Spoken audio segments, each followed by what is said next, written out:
Hello again everybody and welcome back to the channel. Hope you're all well. As William saying here, rolling the intro. Welcome to everybody, thanks for all tuning in as always. We're here at not Manchester, we're here at Macco Simulations Birmingham Airport, Echo Golf Bravo Bravo. And we're on stand 57 Charlie in the fantastic Air 2000 A320 livery, known as the Tapestry livery. Of course they then became First Choice Airways, and then they got merged into Thomson Airways, which we now know as TUI. But I'm going to take a few minutes whilst a few of the little bits are finishing off, and we're going to have a little look at the very latest updates to the Macco Simulations Birmingham Airport. So, first things first, if we head across towards the landside area, we'll go the other side of the car park things. A lot still to do, of course, but we've got the new front fascias starting to come in again with the Hello World branding, of course, that we all know, those of you who know locally the airport. The font size and the font style itself will be changed, of course, to match the rest of the airport's livery and font details. But it's a placer at the moment for today's stream. So thanks to Max from Macco Simulations for getting this arranged for me in advance of today. And there's the front. Again, lots of work to still go ahead and be completed before you guys get the update pushed to you. But actually the signage and the fascia itself has started to go on as well, which is really nice to see. And the piano keys, which I love. The terminal, etc. have all sort of stayed the same. Some of the jetties have been improved as well to match real life, them being decommissioned and so on. And we've got the fuel farm over there as well. And love another Air 2000 livery there. Over there, that shows the model matching tweaks are working. So, lots of zooming about. Let's quickly get drone cams started and speed it all up for you guys. Elmden Apron is going to be worked on a lot, so there's nothing here just yet, of course, but this is all in progress, and a lot of the stands and things are going to be worked on. I haven't yet seen what he's created, but as you can see, there's a few things starting to take shape, which is nice to see, and a couple of airport related bits and bobs, radar boxes and so on. But let's go and have a little look at the fire station. So again, let me slow down the drone cam. You wouldn't think I make videos. So there's the fire station with the signage etc on here as well, which is really cool.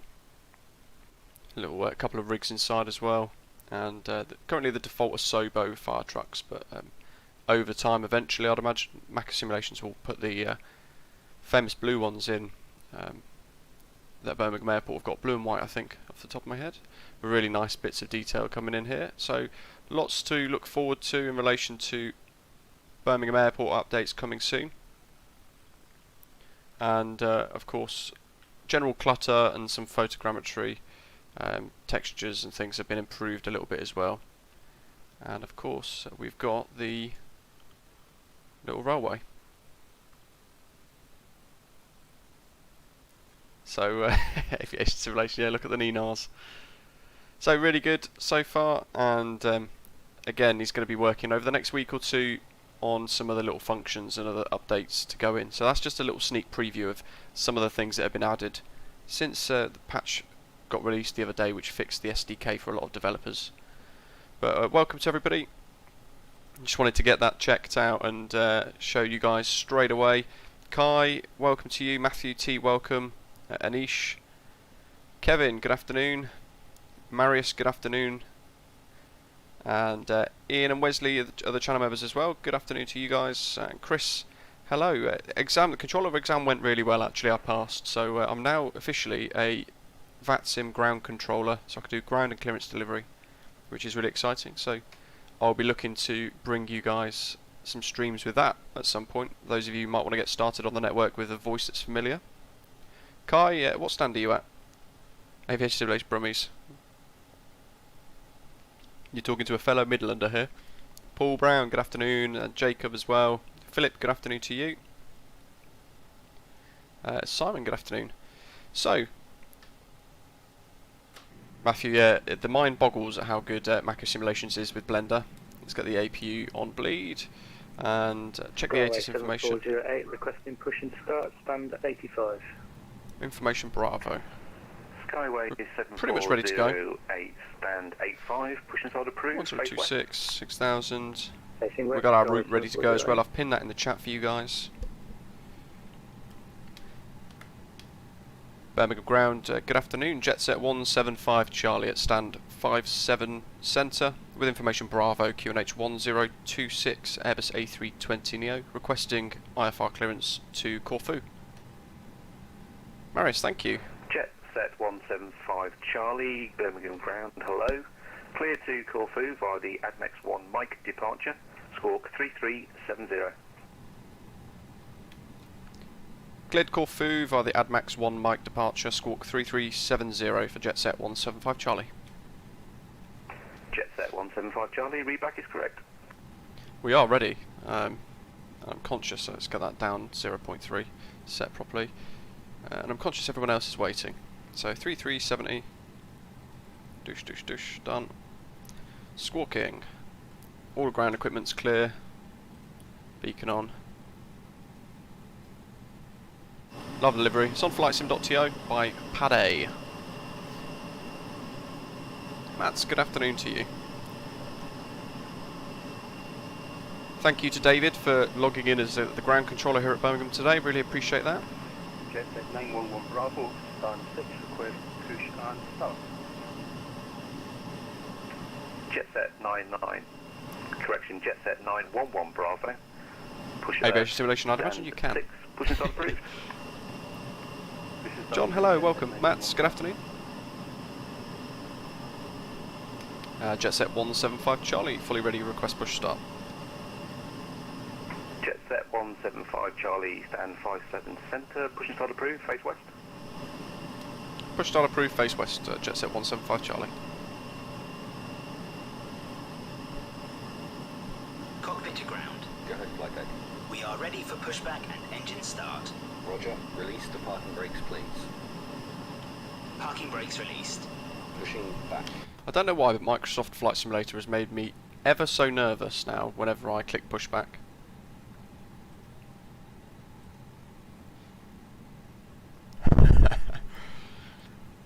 Of all the people to get weird in the chat, I thought it'd be aviation simulation. Skyway 740. For those of you taxi holding point Sierra 1 who want to get your hands on uniform Echo and Sierra. Facing west, lovely. Macco Macco Simulations Birmingham. It's £8.99, an exceptionally good value. All future updates are included as well. Monarch BT, welcome. Hold position. And there is a link in the description for today's flight, At your discretion. for those of you who might want to purchase it if you haven't done so already. Yuri, hello. It's FS2 Cruise Pushback Express, but I have been using Monarch Pushback Helper lately. 9er, stand 70. And it works very well. Push approved. Push on to taxiway Delta, a beam Delta 4. Love the new sounds.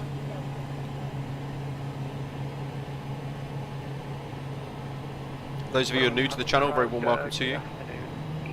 Oh god, where did you get those again? EC763 Lima Yankee Hunt, stand 505 Charlie, information Bravo, request clearance to Corfu. Jacob, same here. Fantastic. Manchester's fantastic. Version 1 now, and it's going live in the marketplace, MSFS marketplace tonight, which is really exciting for Macco Simulations. A320neo. EZ76 Lima Yankee, clear to Corfu via the ADMEX 1 Mike departure. Straight in the tug. Squawk 0410. Pushback complete. Clear to Corfu via ADMEX 1 Mike departure. Parking brake set. 0410. Okay, So we're on fire Victor. connected and the equipment is clear. We will see you on the left side. EZ76 Lima Yankee, readback is correct. Disconnect and go to hand signals. Thanks. Have a good flight. See you later.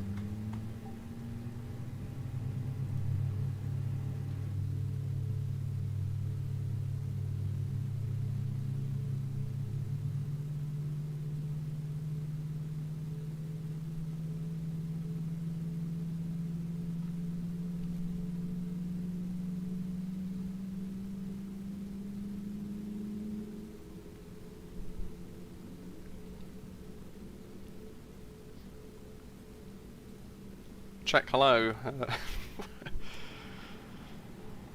And Matt's, yeah, it is an old livery. We did Britannia the other day, of course, and today we're, as R. Kelly said, turning back the hands of time again.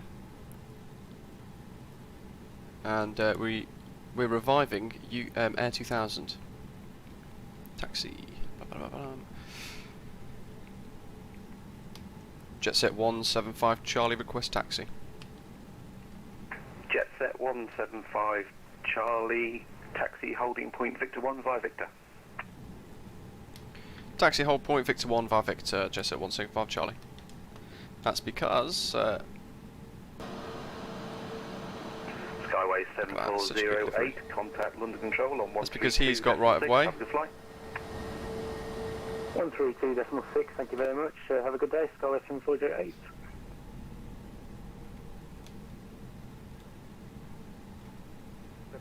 Good afternoon. Jetset 1322, special line clearance to Corfu, International Bravo, QNH 1026, Brett in Australia, good afternoon to you.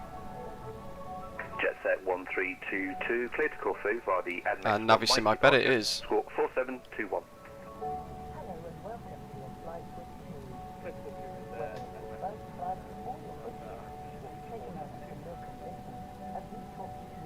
Jetset 1322, readback is correct. Monarch 119, hold position.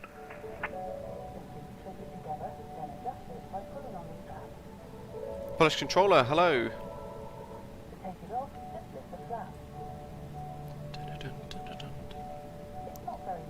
Used to love working for TUI. Jetset 175 Charlie, continue taxi holding point Sierra 1, runway 33, via Victor, Delta and Sierra.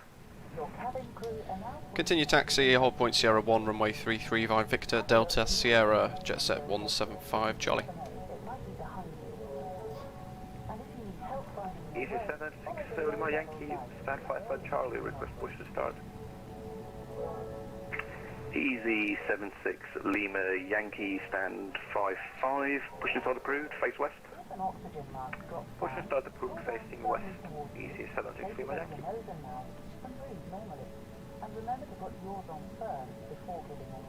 Oh, come to a stop.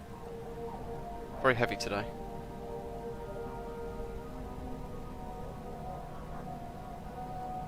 There's another Air 2000 livery down there. Love it. Made sure I'd scripted that into my model matching file just for today. We did. I've got Air Tools, Britannia, and a few others in there as well. Securely in a double back.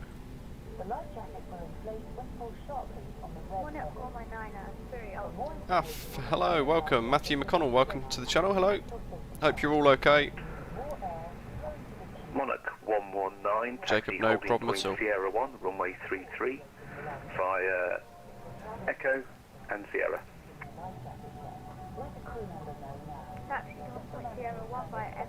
Quite a few flying with me today, which is nice, as always. Jetset 911 Bravo, ready for taxi. Try and get a screenshot of this if I can. Not sure how. Jetset 911 Bravo. After the company A320 passes right to left on Delta, taxi holding point Sierra 1, runway 33, via Yankee, Echo and Sierra. After the company 320, taxi to Sierra 1 via Yankee, Echo Sierra, Jetset 911 Bravo.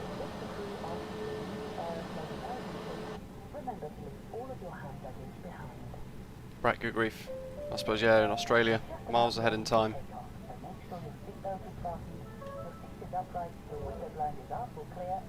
And Luke, I was for a little while, yeah.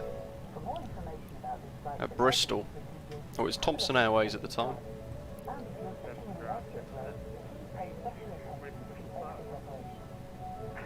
Jetset 1322, pushing start approved, stand 52. I think we've got a short stint on Unicom before we then go to London SC Centre 1326. That's good timing. Jetset 175 Charlie, contact London Centre on 132.6, have a good flight.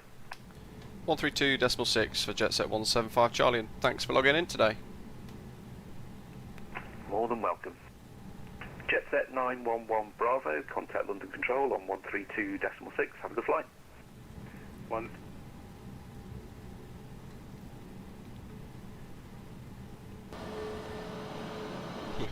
Zulu Tango, Zap 321 Alpha, Wow. descend to 4,000 feet, QNH 1024. Good grief. With 812, turn right heading 230. Sounds like he's busy. Turning right 230, speed with 812. Echo Lima Echo, on that heading, cleared ILS approach 09 right. Clear LS approach, Leo in Brazil, good afternoon. Well, good morning for you. SAM 1276, descend flight level 80. Just waiting for a natural break for the controller. London Control, hello. Jetset 175 Charlie, Sierra 1 at Birmingham, ready for departure. Jetset 175 Charlie, hello, line up and wait, runway 33. Line up and wait, runway 33, Jetset 175 Charlie. Skyway 7408, climb now, flight level 330. 330, Skyway 7408, thank you. On the control Jetset 911 Bravo, Whiskey Sierra 1 at Birmingham. Virgin 1399 London, climb now, flight level 240. Just grabbing some screenshots. Make sure I'm getting the old Air Jetset 2000. 911 Bravo, in sequence, line up and wait, runway 33. In sequence, line up and wait, Cabin runway secure, we 33, have. Jetset 911 Bravo. Speedbird 812, turn left heading 120 degrees when established. Runway textures are updated and tweaked as well, nice. Macco, welcome. Turning left heading. Love the updates so far that we've seen. Speed with 812. Speed 147, That was only light on the right Alpha, brakes. hold November 10. Right Alpha, hold November 10. When it's 49 Echo 1 Monarch 119, roger, in sequence, line up and wait, runway 33. in sequence line up on road Jetset 175 Charlie 033, clear takeoff, wind is 0107. Clear takeoff runway 33, Jetset 175 Charlie. 40%. Speed 36 Lima, descend to altitude 3000 feet. Start the watch. 3000, speedbird 36 Macco in the house.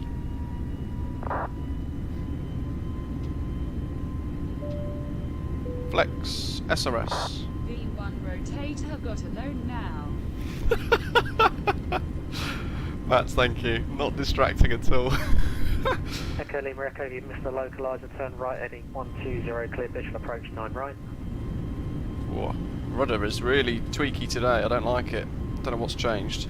V1, rotate. Echo Lima Echo. V2, positive right, go up. ILS runway 09, left.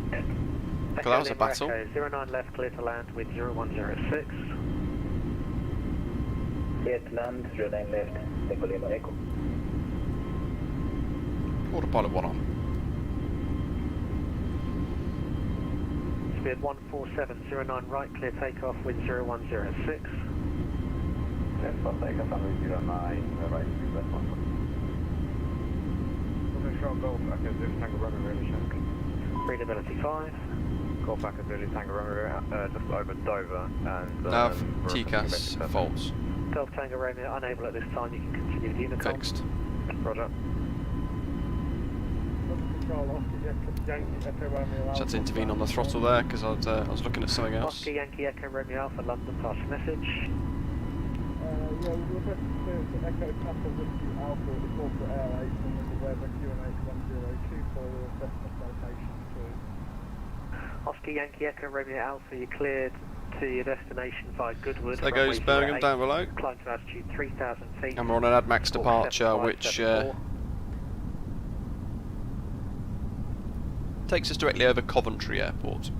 Control, good afternoon, 65 Mike. Chris, no, you know what I've done? I used the custom autopilot the other day and I changed my sensitivities for that, and I've not changed them back again, but no bother. With 36 Lima, turn right heading 040 degrees when established localizer descent glide path.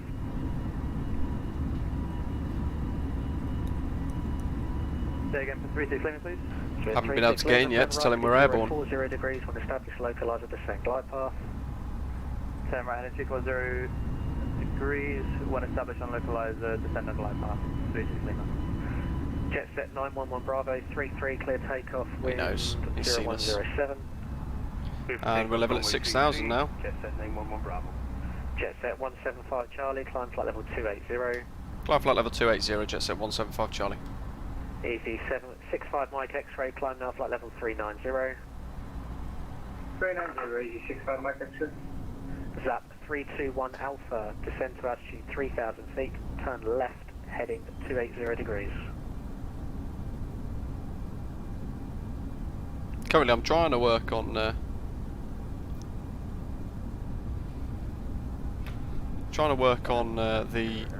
updates for the A330. So what I'm trying to do at the moment is pretty much make a retro Monarch Airlines livery. It's the first time I'm using Blender to make a livery, so I'm giving it a good go.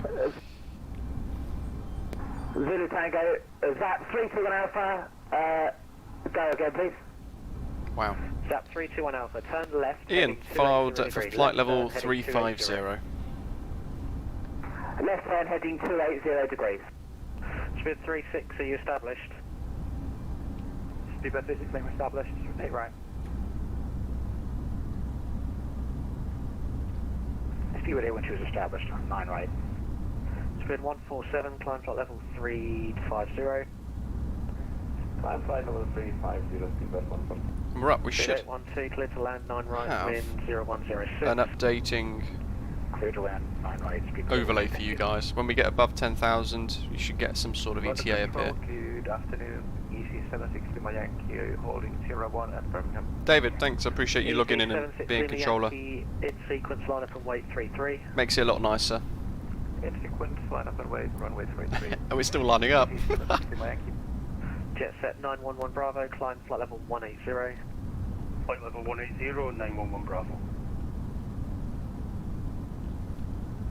That's 321 Alpha, heading 280, altitude 4,000. Thank you, just make sure it's a left turn. David, absolutely fine. I called up with Jetset 175 Charlie and he did it straight away. Taxi 08, report ready. I think if I did it in the US, it'd be confusing for them. We'd get the airline that currently uses AMM. Didn't realise another airline had taken over their EG85, give me a clue. 3-letter call sign identifier. That's 10,000.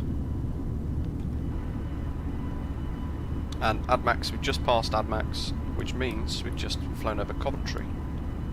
And London. Wonderful Coventry. 1276. Could we get the star real quick? I don't think you. I think someone stepped over you.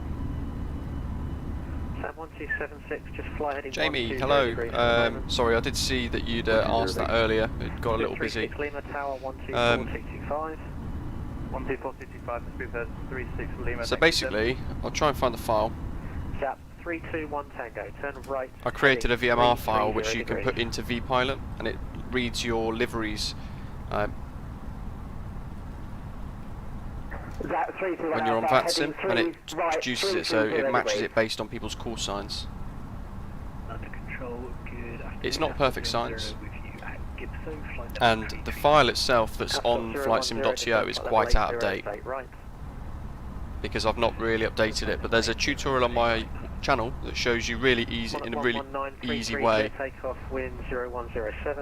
how to edit it yourself, because there's so many liveries out there now, it's pretty much impossible to keep up with what's available. So I've done a tutorial that shows you guys how to make your own model matching, or how to edit my file as a base, depending on what you have in your own community folder, and it works 80% of the time. Manson Air 501, Unicorn 1228. 122.8, Manson Air 501.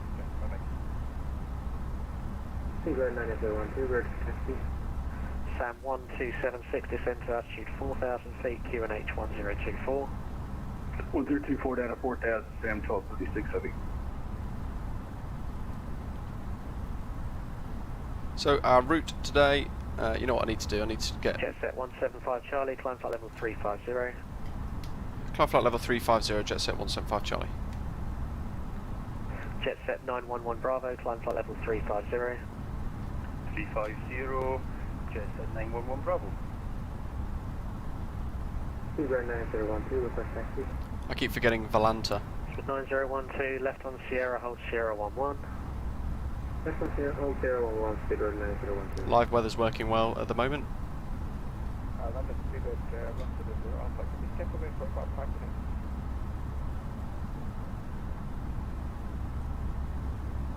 Speed 100 Alpha, you can monitor Unicom. Unicom, speed 100 alpha.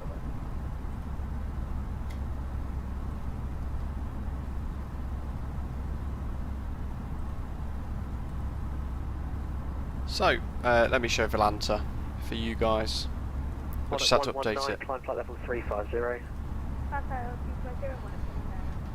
So we've departed Birmingham. There we are in purple. There's two, says Kai. There's Jetset 911 Bravo, Jetset 175 Charlie is me. 102 Unicom 1228. Thanks, bye. And Skyway 7408. 276, turn right, heading 350. Right turn 350. And there's somebody departing Gatwick as well, Easy 65 Mike X-ray Unicom 1228. which I'm trying to find. But anyway, our route takes us across France, pretty much just south of Paris, which you can see here. Straight through, cutting a line through the centre of France, and then we go over Monaco, over the north side of the island of Corsica, and then skirting through Italy. We pass over Rome itself before heading across to the other side of the heel of the boot, if you like, descending for Corfu. So if I zoom out, it's a bit of a weird looking route because we sort of drop down and round, but it's actually the most efficient one, and it works with the airways system as well. 3,000 feet. If you guys wanted to see the ground charts from Navigraph, that's Birmingham. Descending to 3,000 feet. Sam 1276, speed And there's the 180 AdMax 1 mic departure that we've just done. So we've departed at 1,500 foot, turn right, still climbing, Easy 76 Lima X-ray 33, past clear AdMax, takeoff, which is wind Coventry. 0107. Wait for takeoff, easy. And then we're continuing en route. The route on Navigraph pretty much looks the same for you guys.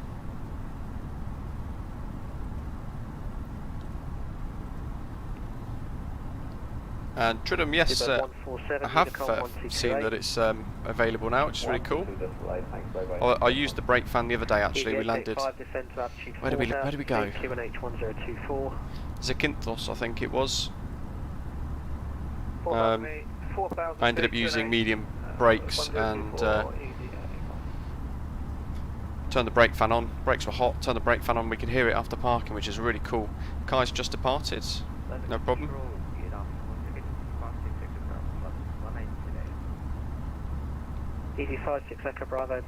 Jamie, I've been guessing who company traffic was when taxiing. Yeah, it's kind of hard, isn't it, when you've got the Asobo blobs in the way. It does make it difficult.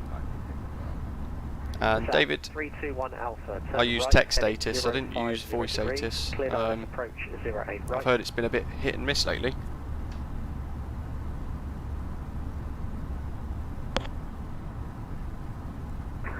Turning right, heading 32 Alpha, heading right 050, cleared island approach 08 right. Jacob, nice, got your TCA officer pack. Echo Bravo, descend, all sorted. 70. That's good. The most frustrating thing that I found with the A330 that's come out was the fact that the climb gate doesn't match up, so ordinarily Jetset 1322, it should be there, 33, clear takeoff, wind but 0107. actually, Easy 76, round about where my cursor is now is where the A330 thinks the climb gate is, so there's quite a significant mismatch there with that, which is a bit of a shame. Sam 1276, turn left, heading 320. David, nice, yeah, we're all going to the same place and we're all pretty much using the same route, so it's important that the controllers that are on i.e. SC, London SC Centre, works at separating us nicely so we don't bunch up when we get closer towards Corfu. When we get a little closer as well, we'll, I think that's the last one up as well, Jetset 1322, just departing now. London Centre, 745. When we get closer, or we're climbing still, I'll show you guys. Seabird 993 London, hello, it's a Logan 2 Hotel 409 right. We're expecting the northern runway today. Zap 32 So, Alpha, I have accidentally missed approach for runway 08. Could I have a go around, please? Zap 321 Nosto Alpha, 1 maintain Juliet. altitude 3,000 feet, turn right heading 120. So it's a bit of a DME arc again. I like those. We're coming in via Nosto, flight level 100. Heading 120. Oh, shouts. Down to about 4,000. And maintaining 3,000 feet. And we're aiming to intercept a radial of climb now, flight level 180. Corfu's VOR 275. And we fly a 30-mile DME arc. And at a 260 radial, we're then turning left in on ourselves to BHX, which is the initial approach fix there. And we'd have to be at 4,000 foot by that point. This is what we're expecting anyway. We're expecting runway 34. Easy 885, expedite descent, altitude 3,000 feet. And what we're then going to look for is from BHX at 4,000, descending and heading on a track of 076 degrees. Down, the sooner I can turn you in. And then when we get to a radial of 173, which is that line there, we then turn left and fly the VOR approach for that final visual bit on runway 34. There's loads of, there's a VOR Zulu, but that comes in via the Corfu or Kirkara VOR, so that's not us today. There's a VOR X-ray, which is if we're flying in from the north and we do a little bit of a teardrop. There's a Whiskey, which looks like that. 1209 right, clear takeoff, wind 0305. There's a Victor. There's a VOR Uniform, which is more useful if you're coming in via Idimi, because you're coming in and pretty much then lining up for a straight in approach from 17 miles. Direct Holly. And then a VOR Tango. Direct Holly. And they're all slightly different. And there's runway unspecified, which is a circle to land. And that's a circle to land as well. Jetset 1322, climb now, flight level 350. So that is effectively flying over the airport, and then you have to break off. So they could be quite full on. VOR Alpha there. Same thing, in via Vemat. And you're flying over the airfield, and then it's all down to you. Alpha, turn right heading 240. But we're doing the VOR Yankee. There's an RNAV as well, which looks like that. But the sim doesn't like RNAVs at the moment still. 321 Alpha, heading right 240, maintaining 3,000 feet. But we'll go through all of those when we get a bit closer, and we'll set up the aircraft accordingly for that too. Philippine 274, monitor Unicom 122.8. Monitor Unicom 122.8, setting to 74.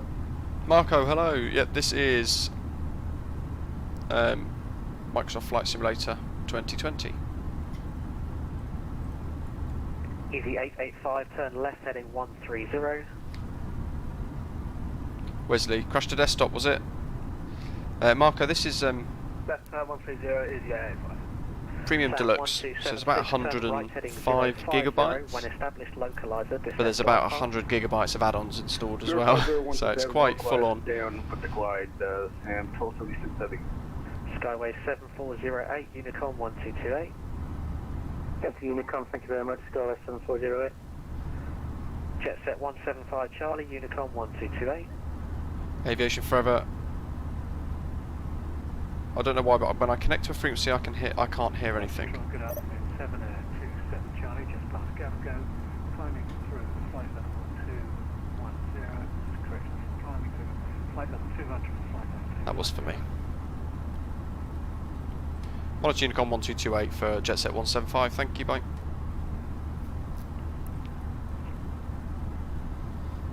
So we're on Unicom for a little while. Hopefully as we progress over Europe we get some controllers on. I'll catch up with the live chat. So Aviation Forever, you need to make sure you've signed in on Vatsim of course, and you've done that initial entry exam so it allows you in the network, and then you need to change your comm frequency here. But you also need to make sure you've got your vPilot set up accordingly too, to make sure you've got your audio settings so that the sound comes out the speakers properly, so on and so forth. The sounds don't actually come out of the simulator, the voices and things and the transmissions that we make. That all goes through the vPilot client. And David said that's the last, a couple of minutes ago, that's the last one airborne. So not too bad at all then actually. Mr. Smudgy, hello. No, not doing the return today. About 4 hours to get down to Corfu, or 3.5, and it's real. What plane are we flying? What aircraft are we flying? We're in an A320neo. I'll show you the external view with that really nice historic Air 2000 livery, which is great. No, he's asking for flying PIA. I'm working through a massive list at the moment, but I'll put it on the list, of course. We're waiting for the new CRJ as well from Aerosoft to come out, and when that does arrive, I'll be doing loads of streams in that, showing you guys how to use it all and get the most out of it. And Captain, if yeah, 127 to 67 gig, if that's a year. I've pretty much half filled a 1 terabyte hard drive with stuff, almost, to be fair.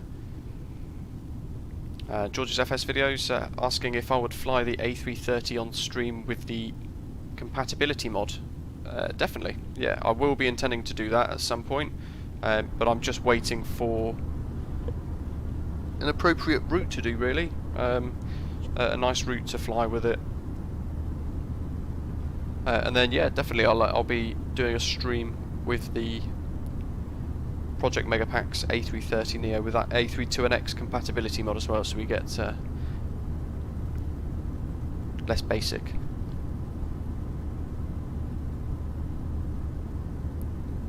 But yeah, as Captain If saying, yeah, the A330 textures are a little bit weird. It's all a bit sort of patchwork quilt, I think, is probably the best way to describe it. So I'm hoping they do improve on a lot of the textures and things in the near future. Debbie, hello, welcome. David, I'd love to get that Spitfire, to be honest. I don't know how some channels seem to be getting them well in advance. But I've certainly not been approached by the developers yet. But I'd love to have done some content with the Spitfire. That'd be great. But we've got the Spitfire coming potentially tomorrow, as David's saying. And then we've got... what else have we got? The CRJ coming on the 16th of March. And then we've also got things like... Quality Wing 787 coming around about summertime, and potentially Whiskey Jet's A220 coming around the summer as well, if all goes well. Nacho Cat, hello, welcome. And Jacob, yeah, it is a little bit odd. Perhaps it's for the graphics side of it all, but I know a lot of people prefer to use DCS for the fighter jets and things like that. Spitfire, though, is another world in itself, I guess. It's a real nice bit of fun. Yeah, David. Yeah, it seems to be the case. A bit sad. I'd love to have got my hands on a preview copy for that. Maybe I need to assemble like a little clan army to pester developers.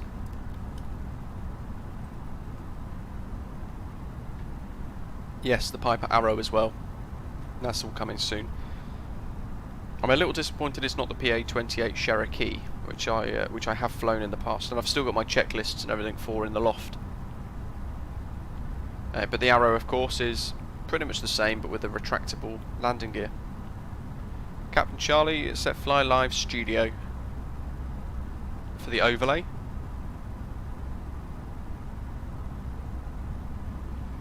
Tomorrow we're going to do Birmingham again, and we're going to head Wizz Air colours. Aviation Simulations been asking for it for a little while. It's been on the list. We're going to do a Wizz Air flight, real world ops, from Macco Simulations Birmingham again to Bucharest, which is going to be quite cool. I think I spent all day the other day saying Budapest, but I meant Bucharest. A genuine Wizz Air flight, which would be quite cool. Mr. Grang, hello, welcome. Let's turn off some unnecessary lights. New overhead panel textures as well, if you guys hadn't noticed. So some work's gone in to make them a lot more realistic now, so they're almost sort of luminous, which is quite cool. David, hello, welcome. So yeah, I think they look really good. New textures, and also at the moment what they're doing, so some people in the sim are of course limited with their GPU. So what they're doing, a lot of these textures are 4K, but kind of unnecessarily 4K. So they're downgrading them to 2K as well.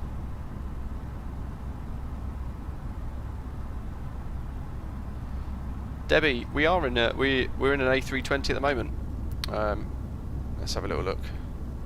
Wrong buttons. There we go. We're in an A320 Neo, which is quite cool. Historic Air 2000 livery. We did Britannia Airways the other day as well, but pretty much exclusively fly the Airbus A320 Neo at the moment. So Lively, welcome to you. Hello. Alex, yeah, catch up. I'm sure you will. And Nacho Cat's asking, can we fly Tel Aviv to Heathrow? You know what, that could be a really good one for the A330 actually, couldn't it? I'll probably do it in a Speedbird livery. I noticed there's a British Airways A330 livery on flightsim.to at the moment. Not necessarily realistic, of course, they don't operate them. But that could be actually a very good one for the A330. Not too long and not too short. So you know what, I really like the idea of that. So around the middle of March I'll be looking to do a flight in the A330. Just once it's I know there's a rush at the moment for people trying to get streams out with the A330 on at the moment, but for me I want to give them a few weeks just to help iron out a couple of the bugs that I've found and noticed. Hopefully they can fix those, and maybe there's a couple more mods that will come out that will improve the compatibility with the fly-by-wire mod, and then I'll jump into it.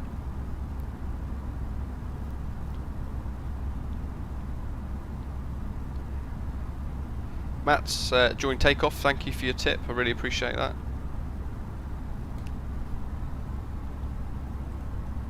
And David, nice. I'm hoping maybe I can see them on Volanta still. What have we got?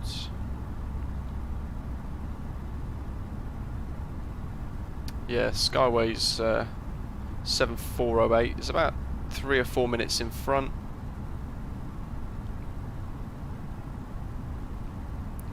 Evil Shabunkin is 2 minutes or so behind as well. What else have we got here? Monarch 119 Kai, about 5 minutes behind him. And then we've got Vieru Easy 76 Lima Yankee, just over, I think approaching Brighton at the moment, so 15 minutes total. Oh, we've got Falski as well, heading Corfu, just passing, I think passing Gatwick. Oh, and we got and we got Jetset 1322 as well, passing Reading at the moment. Good grief, there's loads of us. Wow. 1, 2. So that's 7 of us. And I know, I think Wesley was trying to go from Gatwick. Love it. Guy's asking, what about Bali to Brisbane in the A330? That sounds like quite a good idea.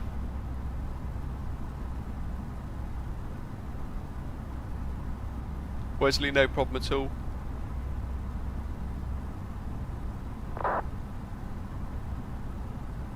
And loads of routes to do, so I'll have to work away at like chipping away at the list.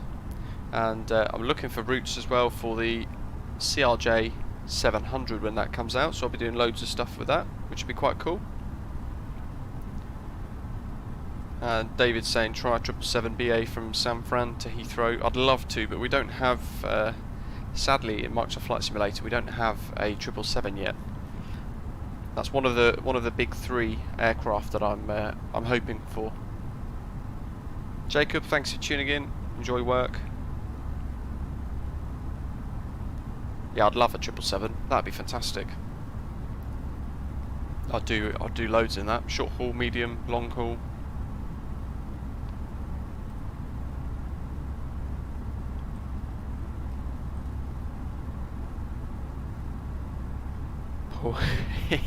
Paul's asking if there's enough parking at Corfu. I think only just. Let's have a little look.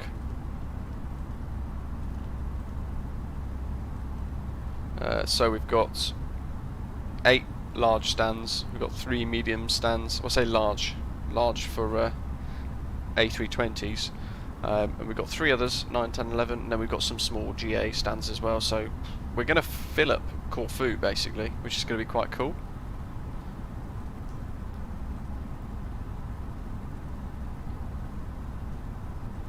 Kai, yeah, I'd love an A350, that would be fantastic.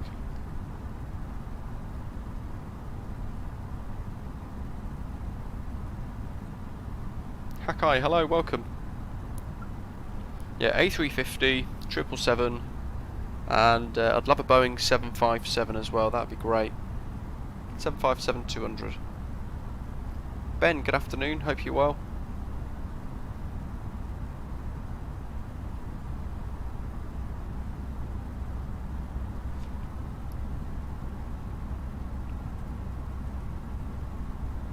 Guy, exactly, and we're not that guy.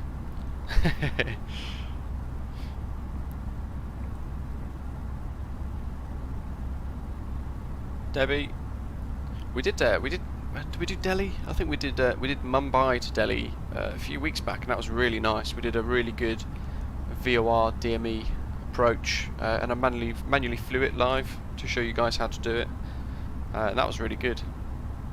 Massive airport. Absolutely huge.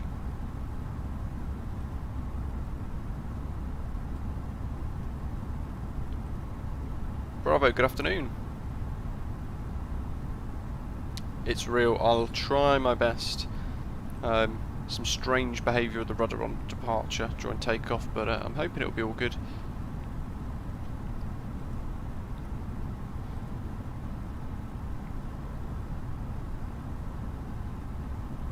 We've got a 25 knot tailwind pushing us along at the moment, so fairly gentle, but it's giving us a little bit of a ground speed boost.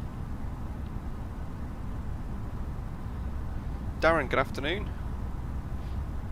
And Vihakai, thoughts on the PMP A330? It's very rough, and I haven't tried the A320 compatibility mod, which makes the fly-by-wire package work with the A330. I've not tried that yet, but I've heard good things, and it then means as well that we're not going back to a default A320 Neo, because that was quite depressing.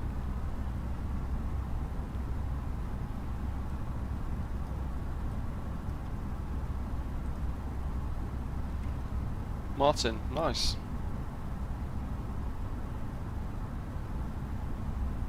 Yeah, it's a great livery.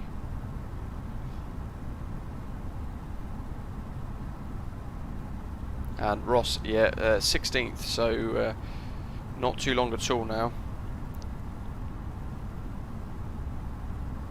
Let's see, how many days? 12 days. And then the Aerosoft CRJ will be coming out.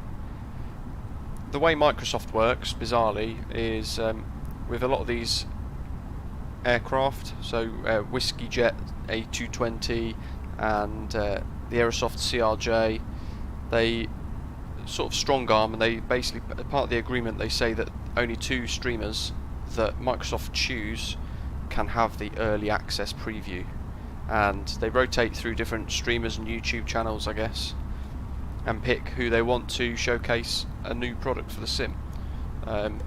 So Again, haven't got my hands on the CRJ just yet, but on release day itself, I'll be getting hold of it for sure.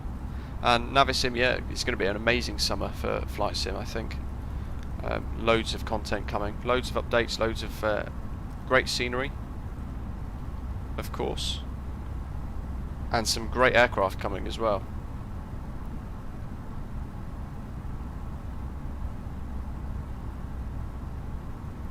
Crash to Desktop wants a 747 Dreamlifter. That'd be quite cool, wouldn't it? I can't wait for the Flybywire A380. That's going to be absolutely fantastic. And Hackai's tried the A330 compatibility mod, and everything works great except for the speed tape is a little bit messed up. In what sense? Is it showing a lot of stuff that's... Is it showing like overspeed when it shouldn't be, or how is that broken? Wesley's asking if you should learn JavaScript. If you want to code something for the aeroplanes, then I guess, yeah. A lot of the code for the systems work on JavaScript from what I understand, so if you've got a good base and understand JS, then probably be quite good to do. Kai's asking for an ETA, 1603. Yours should be at the top of the screen. I've got 1609 bizarrely. Or the 1610 on the top of my screen at the moment by the looks of it.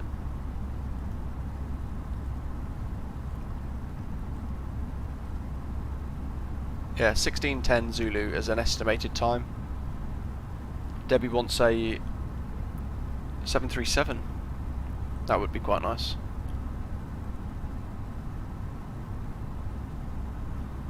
Roman Piandro is imagining the PMDG 737NG. That would be quite good as well, actually. It'd be quite nice to have a 737, I guess, sort of like a Zebo style standard of aircraft. We've got that with the A320, that's getting there. The fly-by-wire mod is getting there really well, of course. Martin, no problem. Enjoy work. Thank you very much. Thanks for tuning in. So, Ross asking about any builds making an A380. I'm not sure, actually. I know that they're just working on a Dreamlifter, aren't they? Or, not a Dreamlifter, a Beluga, an Airbus Beluga for, was it X-Plane or P3D? Not quite sure, but I know they're doing that. I'm not sure if they're working on anything for Microsoft Flight Simulator yet, but the Fly-by-Wire A380 is coming along really well, so watch this space. It will of course have lots of in-depth realistic system integration as well, so similar to the progress we've got on the A320 at the moment. The Fly-by-Wire A380, when that eventually comes, will be really good. Ah, Hacker, yeah, that's a bit of a confusing one then, really. If it's showing A320 speeds, I guess you could quite easily stall it as well then.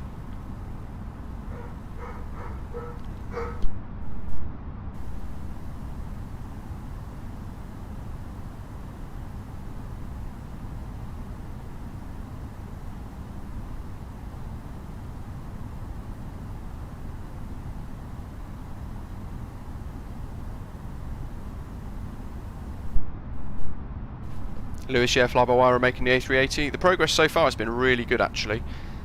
Roman Piandra, thank you for tuning in.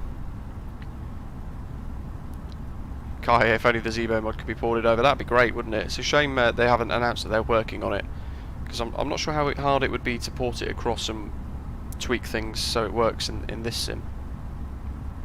Satric, hello. It's Real was asking what's the best plane in my choice.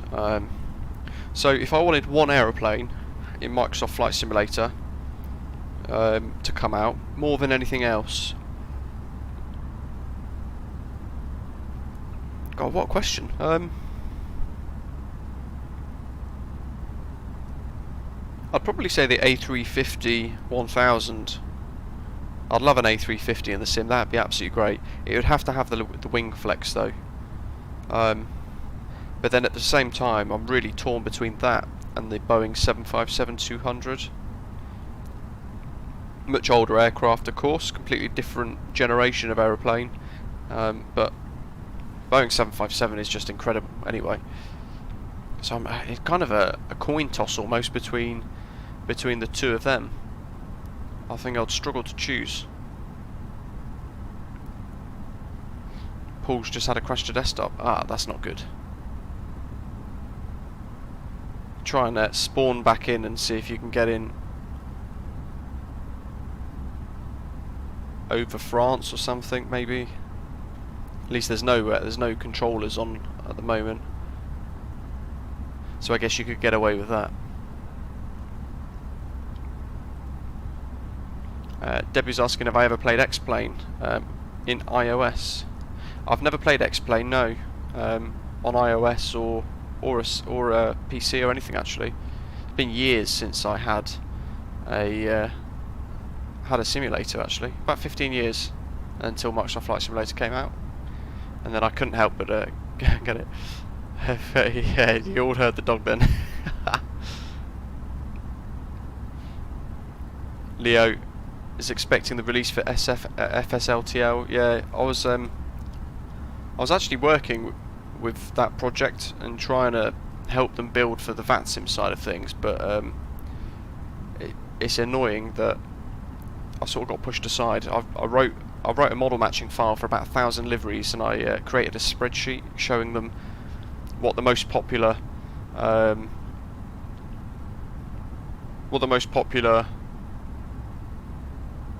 aircraft are when they're used in the sim on Vatsim itself, so that they could try and prioritise those for their first release. But yeah, I've not actually bothered with them for a long time now.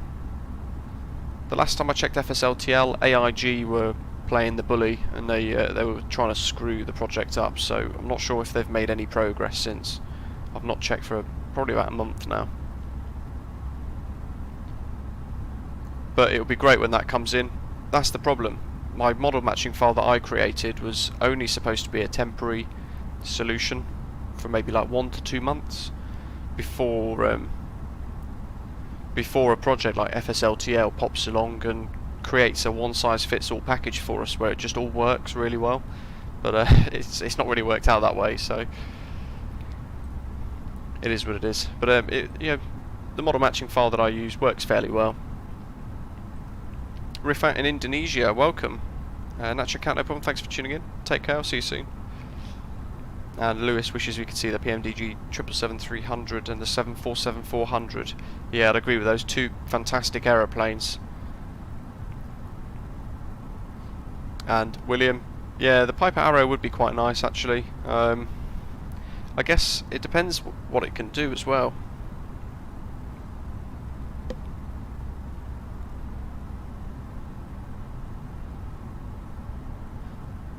Jayo, hello, welcome. Yeah, I love a bit of GA in the sim. You could, of course, you could spawn at my denim aerodrome that I've created for the sim.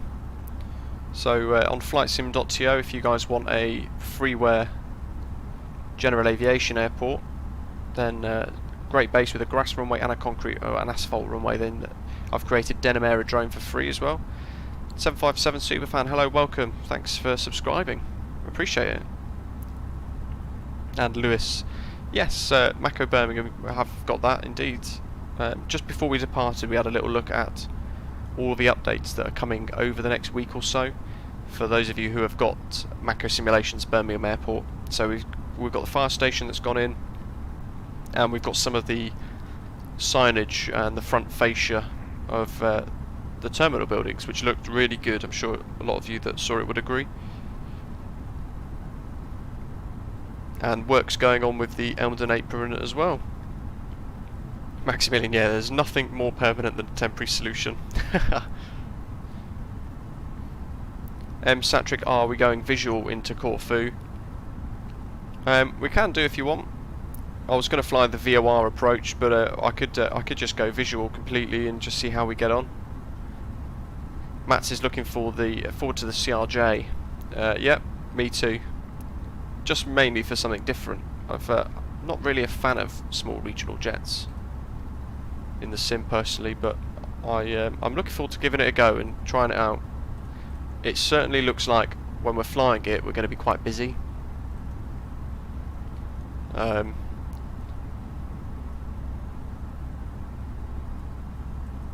it's not going to be sort of like Airbus A320 level of automation, where we could just put autopilot 1, auto throttle on, let it crack on. I think there's a lot to do. So if we're in the cruise now in the CRJ, we would constantly be having to check our speed and our throttle settings to make sure that we're keeping a good speed for a cruise all the way through. So it does sound quite full on, but it quite enjoyable by the sounds of it as well.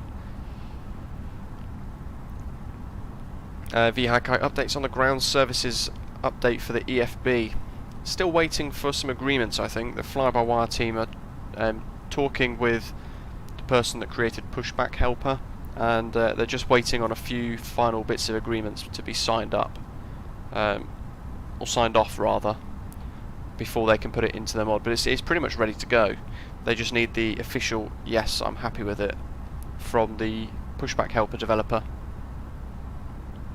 But I'm sure those of you who saw the video that I did the other day on the channel, it looks really good, and being able to push back using the EFB was actually quite an enjoyable feature.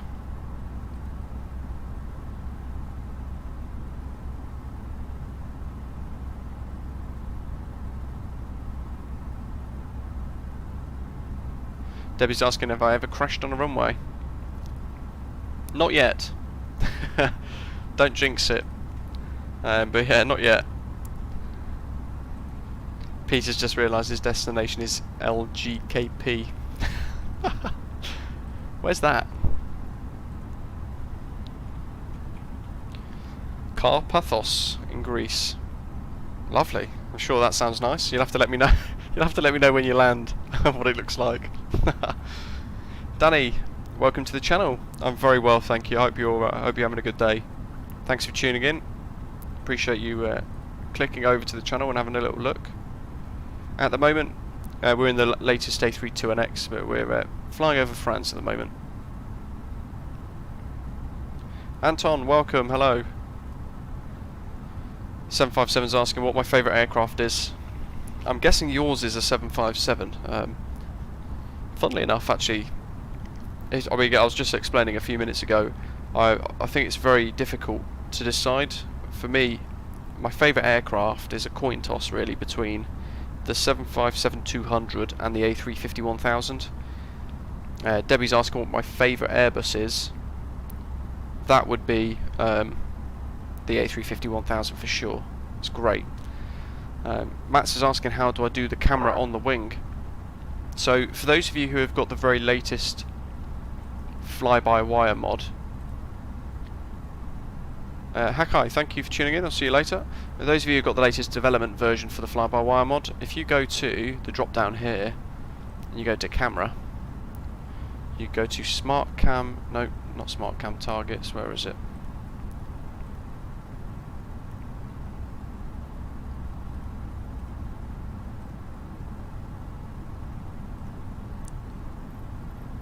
Showcase, I'm sure it's in Showcase. Basically, in Showcase here, I think the fly-by-wire team have put in a whole load of updates, so you could get wing views and things like that within here. So have a little look at that, see if that works for you. If not, on my channel, I'll get the link for you guys. I've done a video, a little tutorial showing you how to get custom views, so you can get the views that are like this, for example. Or you can get the ones that looking out the window itself, which is really, really cool. Where's it gone?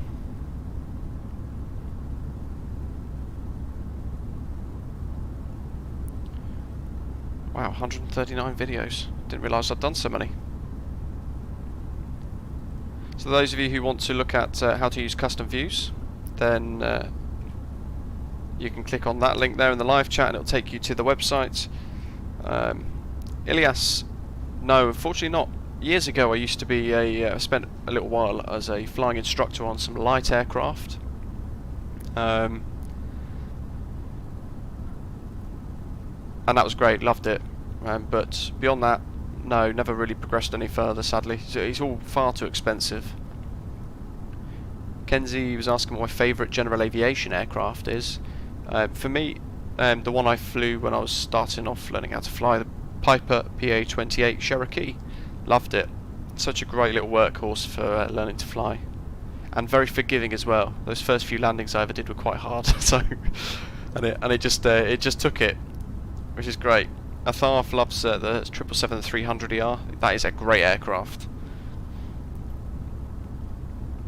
Crash to desktop, yeah, it is all open source, but it's just they want to make sure they've done it properly, so they're getting the agreements signed off, so that there's a formal agreement between the two developers, so they support each other formally then as well, like officially, which is good. 757 Supervan, yeah, the RB211s are great engines for the 757-200. But as Ethan Aviation saying, yeah, the 767-300 was fantastic. Kenzie Fisher Showcase View 13. Yeah, I think you're right there actually. Yeah, as Leo's saying there you go, awesome. Or you could set the custom views that I've done here. So I just press Alt and then a number, so that was Alt 5 for me. And it takes me to that wing view. Danny's nice, yeah, look into the channel. If you're looking to get started on Vatsim, for example, or you want to learn how to use the A32NX a little bit better, then I've got tutorials for all of that sort of stuff. So take a look. And I was asking for a shout out to your mate Benjamin Walker. Well, hello to Benjamin. Learn codes with Rish, hello, welcome to you.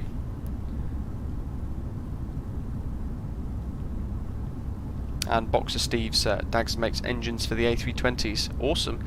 The Leap 1As or the older engine variants, CFMs and IAEs? You'll have to let me know. Oh, and Benjamin wants a shout out to Danny as well. Hello to Danny as well then.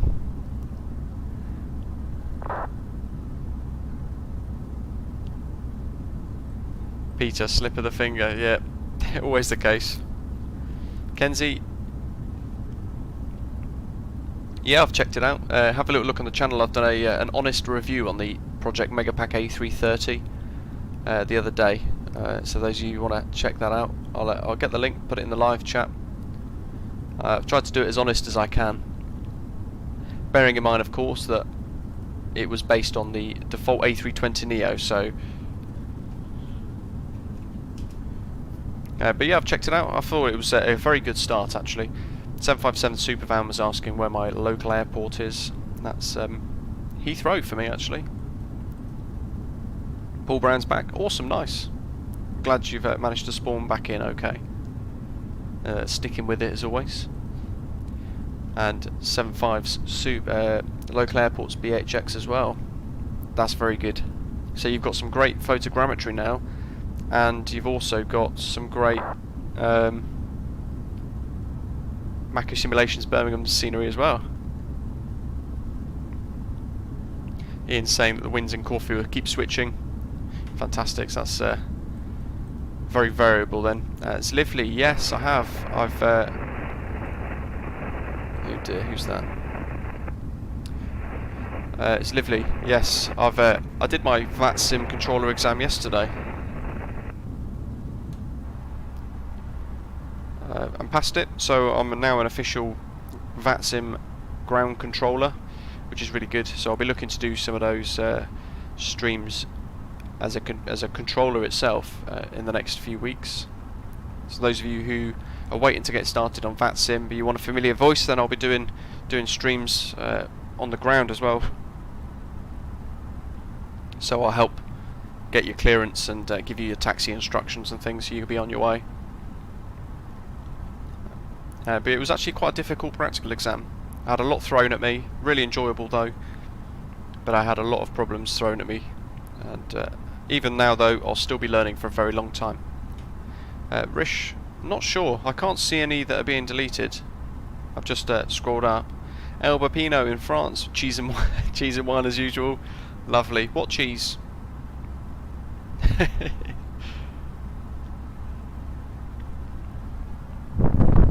Alex has worked at BHX for 5 years on ground and as crew. Nice.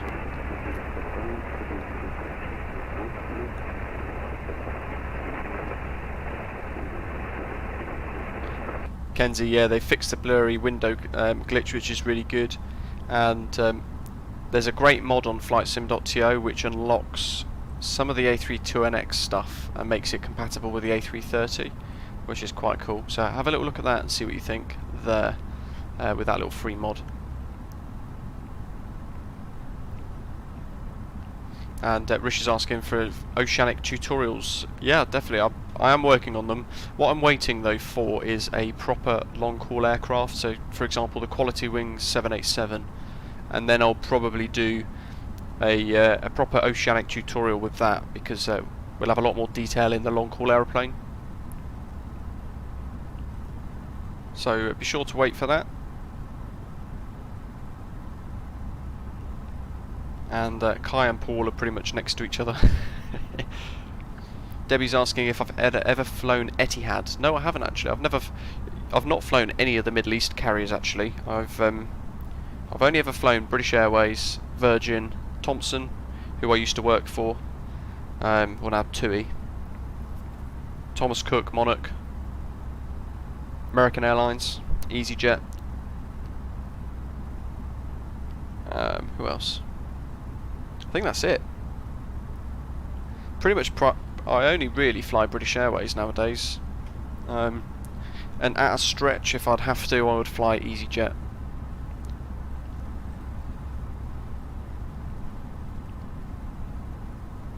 It's lovely, yeah. What I'll do at some point when I'm going to be ground controller, I'm going to set a stream up ready. So as we did today, and for tomorrow as well, there's a live stream scheduled on the channel. I'll make sure that there's a live stream scheduled ready to go, so you guys can see it in advance when I'm going to be ground controlling.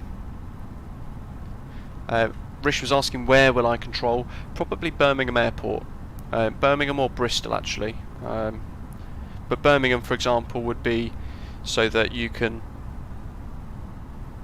make use of some really good scenery from Macco Simulations.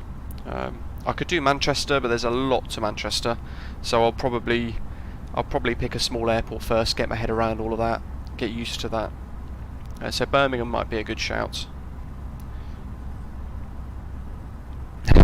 Yeah, the best French cheese of your region. Poseidon, hello. Approach mode doesn't work on the A330. That's not good. I flew into Gatwick the other day though on my review video, and approach mode worked actually quite well on that.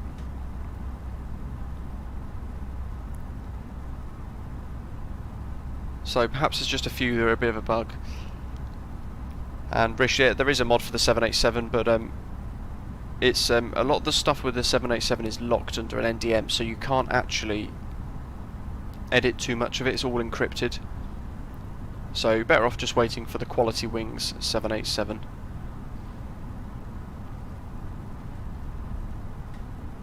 And 75 Superfan loves TUI. Great airline, to be fair.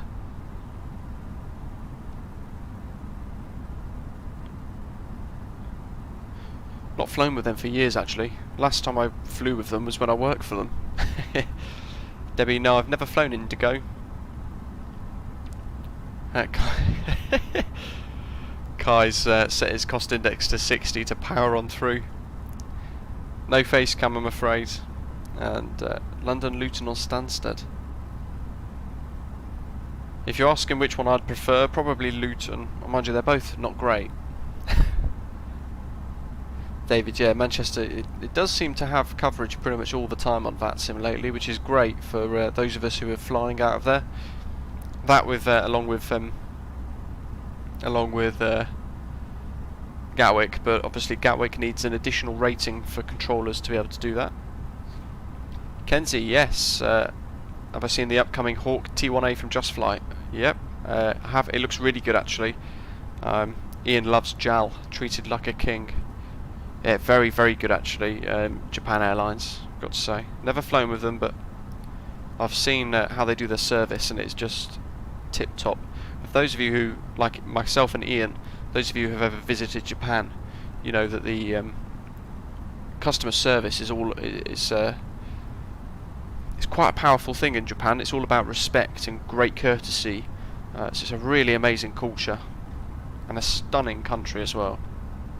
So Japan Airlines as well, respective of the great country of Japan as well. So really good seeing service on board with them, and a 5-star Skytrax airline as well, I believe. So very, very good.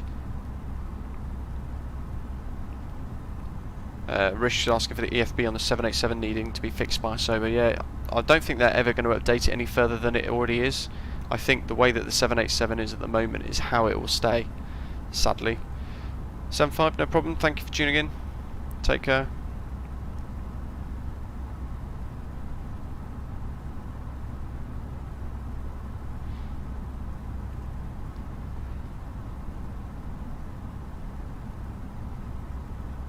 David's, yeah, there's quite a few airports like that that are a little bit interesting. I'd probably pick Birmingham, to be honest, or Bristol. They're probably the two that I would settle at. Rish was asking if I'd ever want to control at Heathrow. I'd love to. I'd love to control at Heathrow. The silly thing is, I actually work at Heathrow Airport, and I know it like the back of my hand. But I can't control there on Vatsim until I'm I think a approach controller, and then have to do an additional certification on Heathrow. So yeah, I wish I could, but I can't, and I probably won't get to that level either.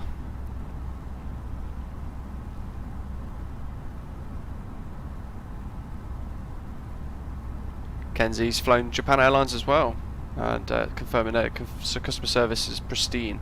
Yeah, it is very good actually. And Livery flew a real plane a couple of weeks ago for a birthday gift. Awesome. A flying lesson, was it? What aircraft? Commentator would love to, hello by the way, would love to visit Japan as well. It is a truly stunning place.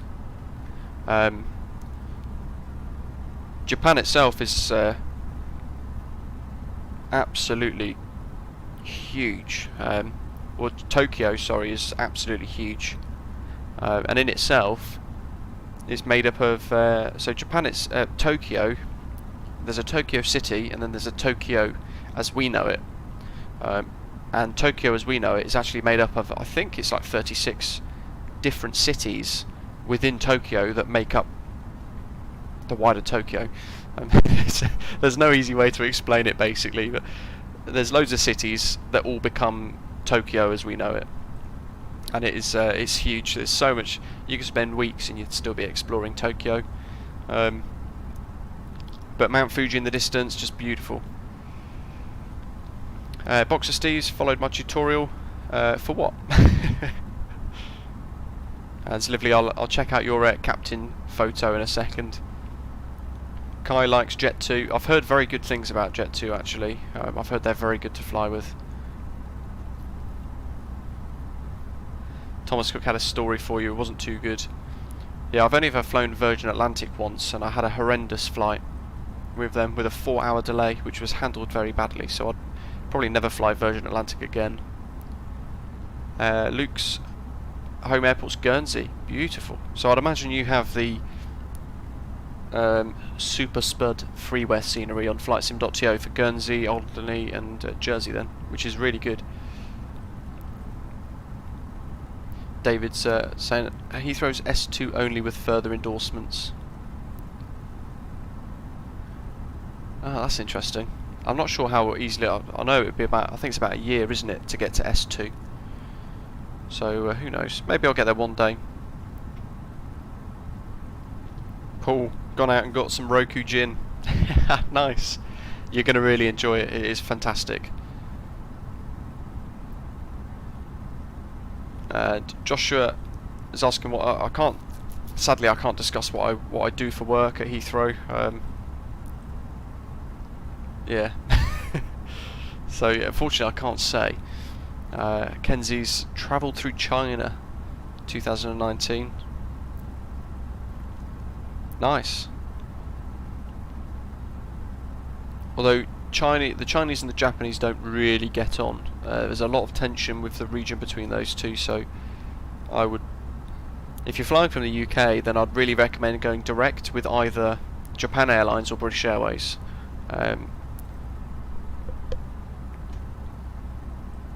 So I'd really recommend that. There's Livery is in the Cherokee 140E. Awesome. And Kevin, yeah, Tokyo has two airports, Narita and Haneda.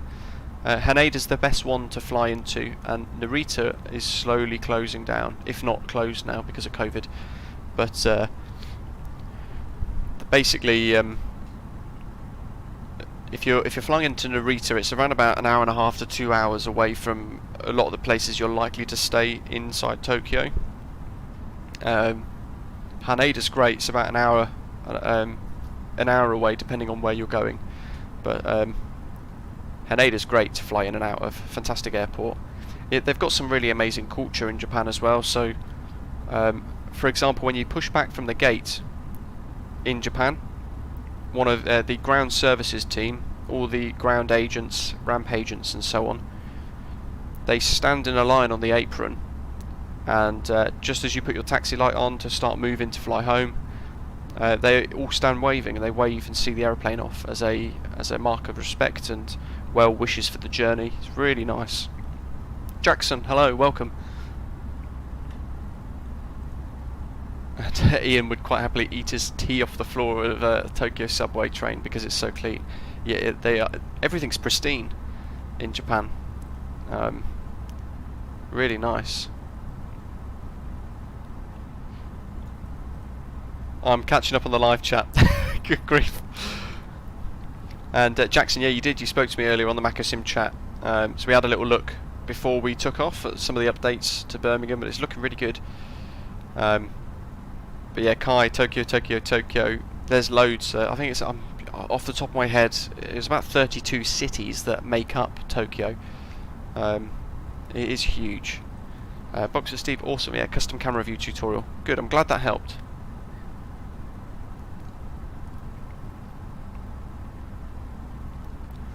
Commentator, what I'm hoping to do maybe next year is do a flight to Japan.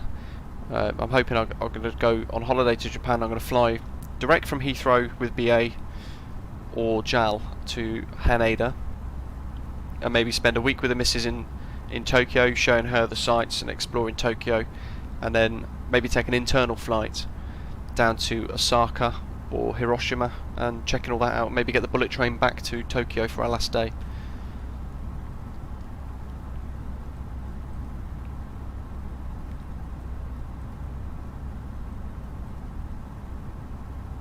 Yeah, I've never been to China at all, actually, Kenzie. And Boxer Steve, yes. Do you custom camera views stay in after a fly-by-wire update? Yeah, they do indeed. Yeah. I think it saves into the memory of the sim itself, which is really good. Makes it easy. You don't have to update that much. Of course, if you update textures like the cell cow plate, like I've done there, or the coffee cup.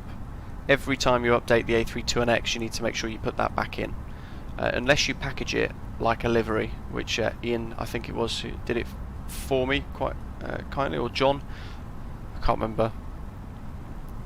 Pilot followed the cup tutorial in the latest dev update. Can't find the cup file in there. It should be in there. Cup_albedo, I think it is. Ross F's home airport's Gibraltar. Stunning. But you live in Copenhagen and worked there before COVID. Very nice. So you've travelled a lot then.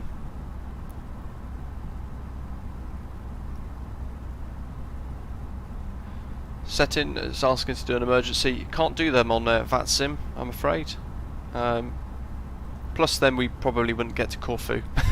And Corfu is genuinely very nice in the sim with some fantastic freeware scenery.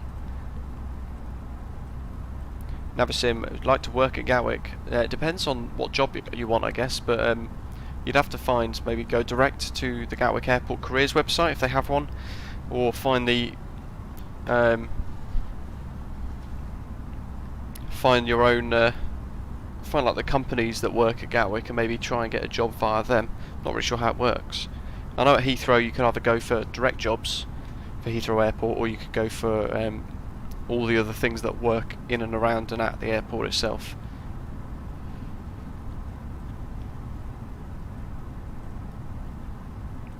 In a piece. Since I like creating and modding so much, have I ever thought about developing something your own on Unreal Engine? I've never heard of Unreal Engine. You'll have to explain what that all is. At the moment I'm trying to create a livery for the A330, and I'm making some good progress on it. It's going to be a retro livery for a real airline, so that's going to be quite fun.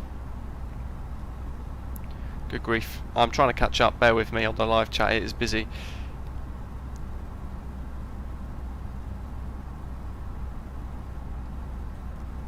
Yeah, Luke, the freeware is really good, and an ATR would be fantastic for not only exploring places around like the Greek islands, but around Scandinavia and stuff. Buzzing around in an ATR would be quite fun. Tariq Golla, welcome. Kai, so from what I understand of Narita, I'm not 100% sure. I've not really thought about it for a very long time, but I remember when I last flew out of Narita, there were a load of protests going on outside the airport, and that was because from what I understand, Narita, years and years ago when Narita was built, it was put on an ancient burial site, and it's upset quite a few people. But all the flights at Narita are pretty much going to end fairly soon, and everything seems to be moving to Haneda, which is great. Love Haneda Airport, it's fantastic. Pilot Fest, didn't the Palm Air CEO used to come out and wave all the flights away at Bournemouth? I'm not sure actually. Great if he did. Ian that imported his car from Japan, 18 years old and like brand new.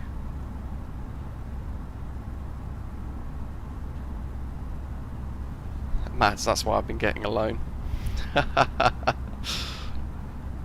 Ed, good morning to you, welcome.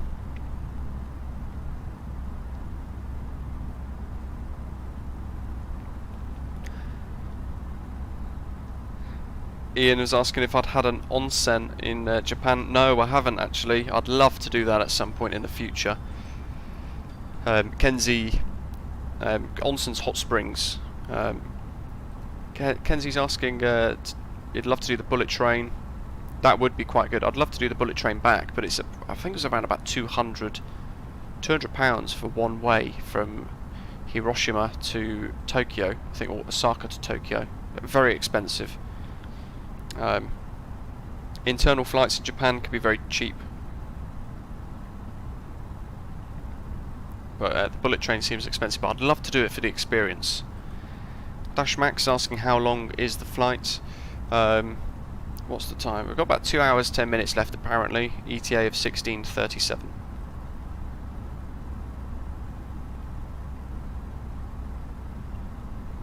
Lucas Link said definitely book it now. Just booked a trip from LAX to Heathrow in December and got round trip first class for $2,300.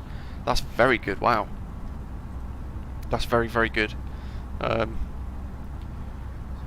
booked a little holiday to Mauritius the end of summer, or the start of their summer I should say.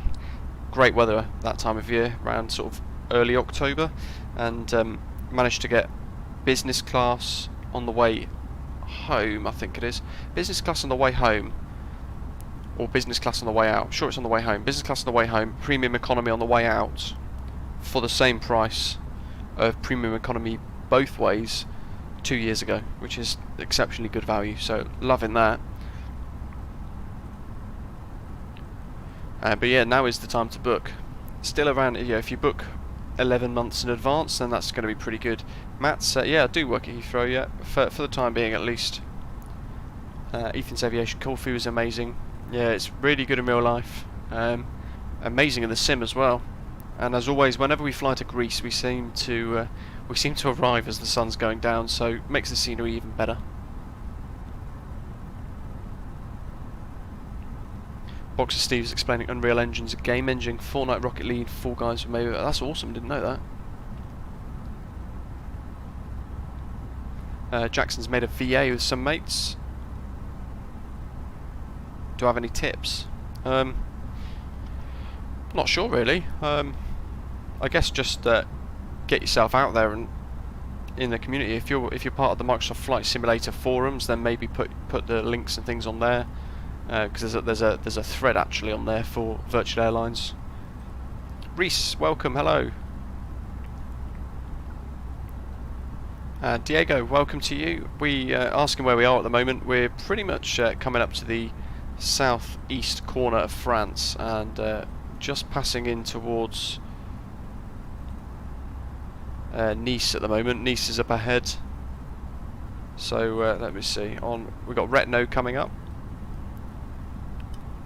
and where Nati is, we've got Colon actually. So pretty much where Colon is where Nice Airport is. So then we'll be off towards Italy.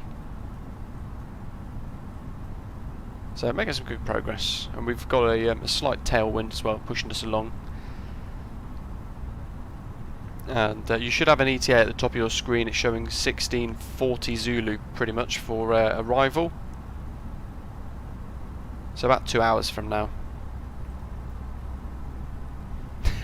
Ian, one scare the need to do it's awesome. I think that's the bit I'd probably be most not anxious about, but I think it would just be it's different, isn't it? It'd be quite odd, I think.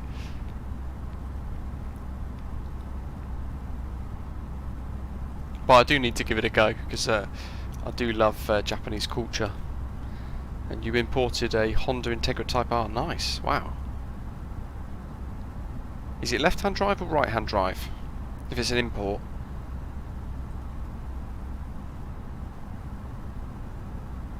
Although, off the top of my head, they drive, I think they're right-hand drive in Japan anyway, from memory. So, I guess it's a straight import, no issues. Reese has got his TCA Thrustmaster pack as present. Very nice. Hope you've got it all set up nicely. Kenzie, I think for the price that trip may be so cheap due to the uncertainty. Yeah, you've got to jump on the price though. Get some good insurance with it, and you're pretty much covered if the trip gets cancelled. Diego, new subscriber, welcome to you. Thanks for subscribing, appreciate it. And Kai's going to Bali in summer on Emirates. Very nice. I'd love to go to Bali. We were going to pick that for a destination last year, but then of course COVID hit.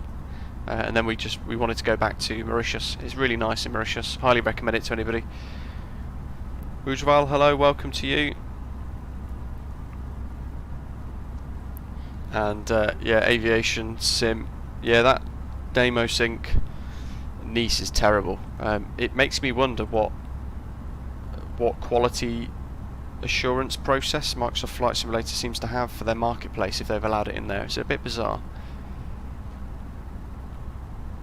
Kai's ETA is 1614 and mine's 1640. My cost index is 25, but I don't think it makes that much of a difference.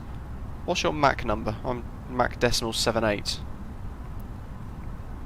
Ian, yeah, I thought they did actually. Just as I was thinking about it, then I remembered getting on the coaches and things from Haneda to the hotel, and they were right-hand drive.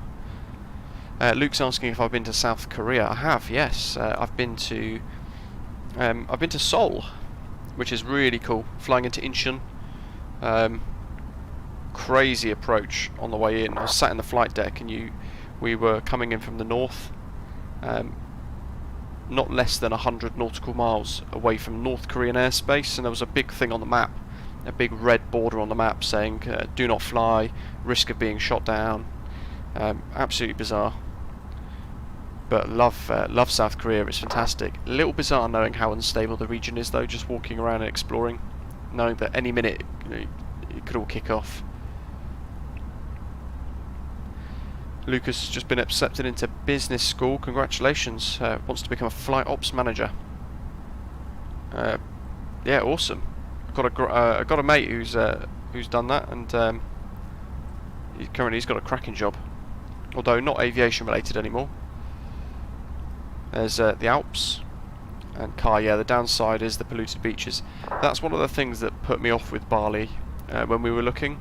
All the photographs look stunning, but the problem with it is that there's apparently, from people that I've spoke to that have been there, there's a lot of plastic all over the beaches, just littered everywhere, so that does ruin it for me a little bit. Kenzie was thinking to go to Maldives the summer after your exam results. Not been to the Maldives.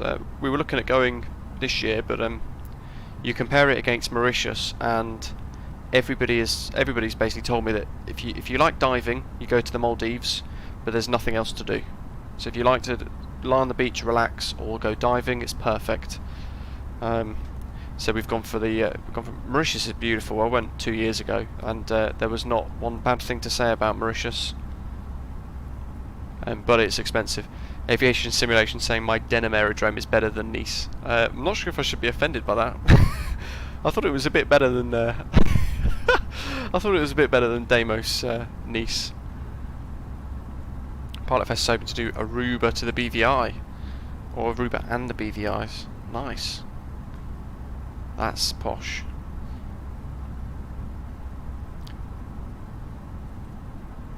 Kenzie, yeah, the price is cheap at the moment, but yeah, like anything, it's a lot of the algorithms on the airlines' websites are all based on demand and surge capacity. So if loads of people suddenly start clicking for a certain destination, then the price ends up going up. When we got our flights booked, we were they'd pretty much been released the day before, so we had the absolute cheapest 2 seats on the plane, which is really good. So we timed it very well.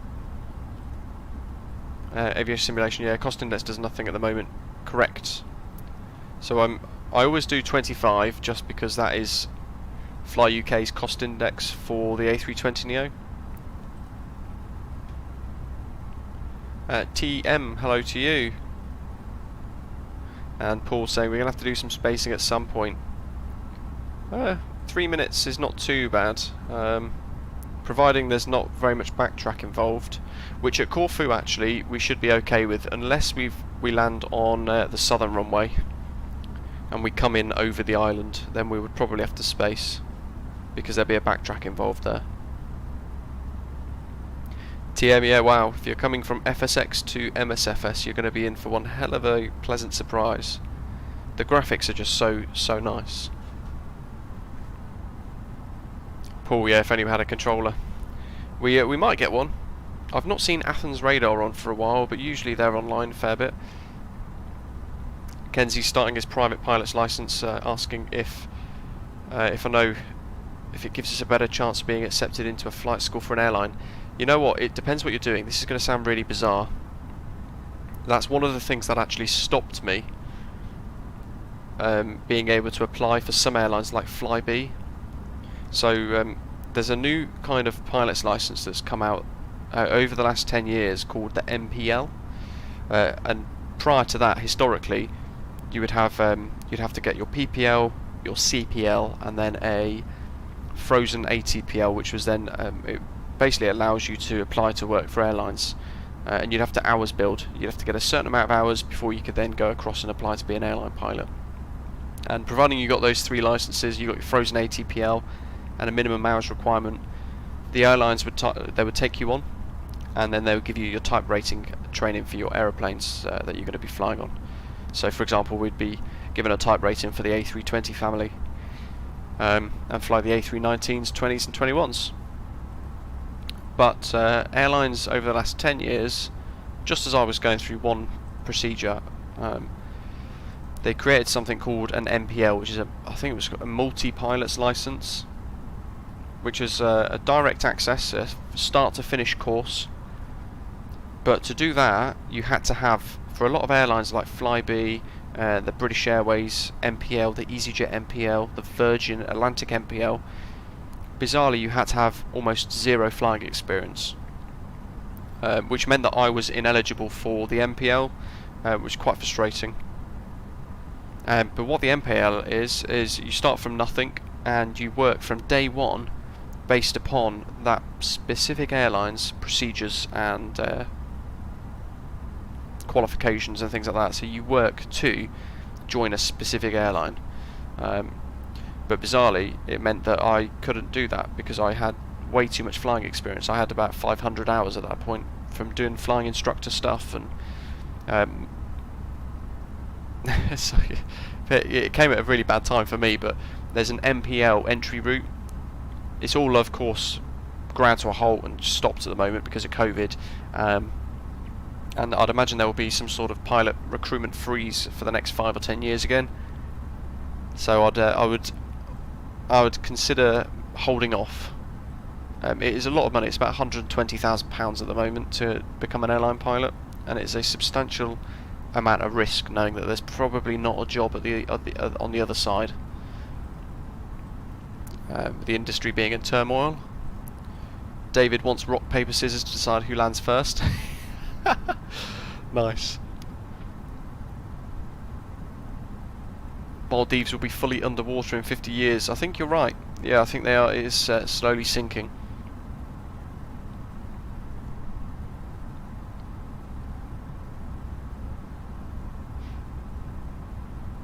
Oh, the Maldives are pristine. They're so beautiful. They're so nice.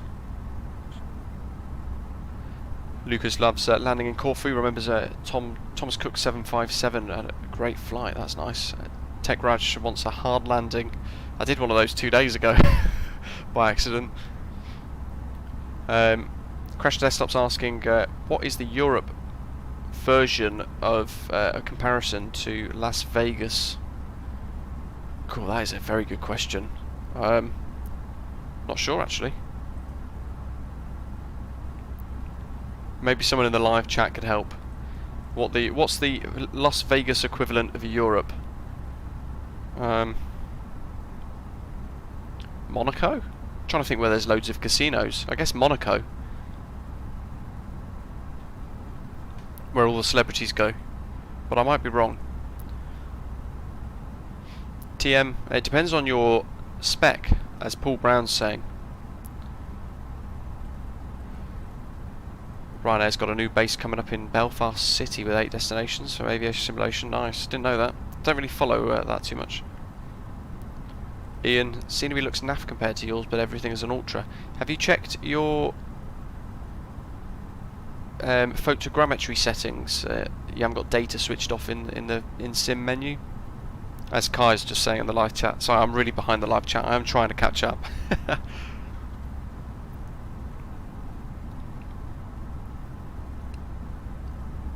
Amsterdam, Monaco. Yeah, there's a couple of Skegness, Blackpool.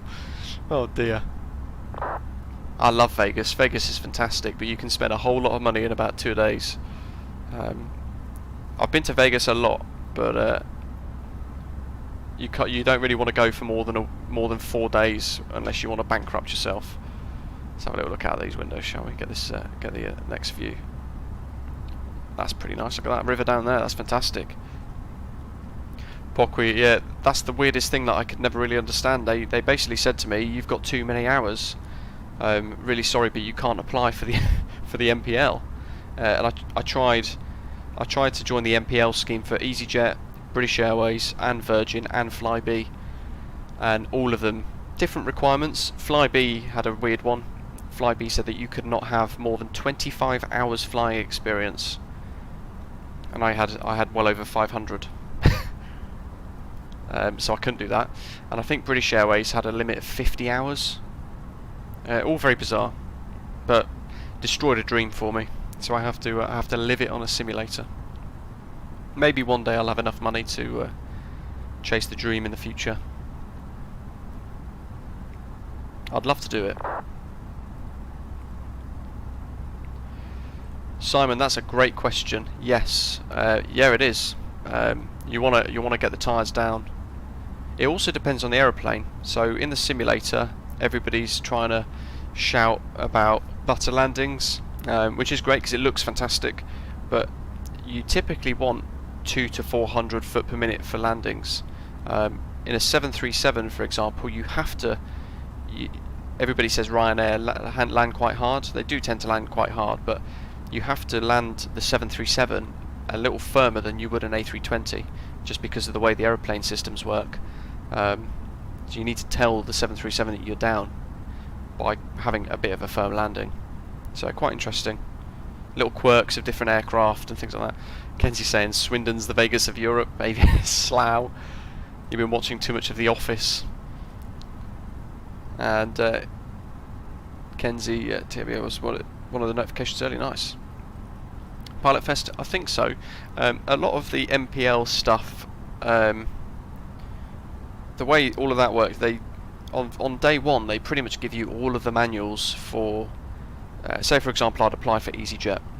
They would give you all of the stuff for EasyJet, and the whole course would be formed around you eventually specifically going to EasyJet as a pilot. So from day one you're learning the EasyJet way of thinking, the EasyJet way of doing stuff. So I guess even at 25 hours they're basically saying that, you know what, I could never really understand the logic of it, actually. The only thing I could think of a reason for why the MPL was so strict was because the MPL was such a structured, set, formal way of learning, from nothing to everything, or zero to hero as I call it, that maybe if you had 50 hours they didn't, you were already too far ahead.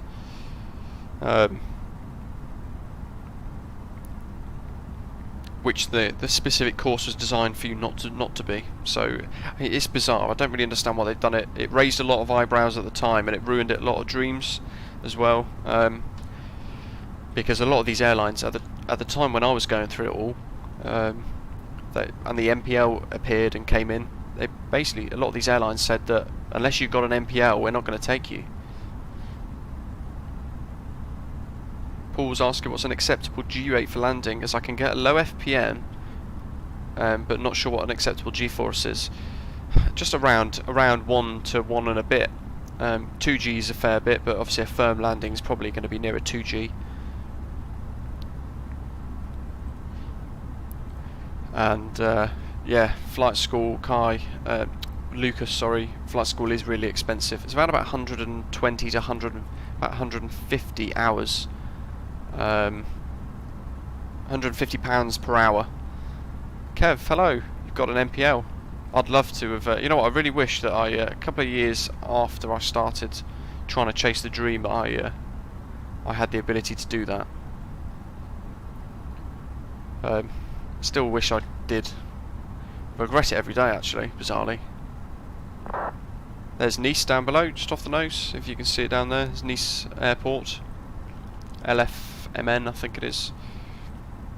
There we go. Well, Kev is in the live chat. If anybody's got any questions about MPL training to become an airline pilot, fire away.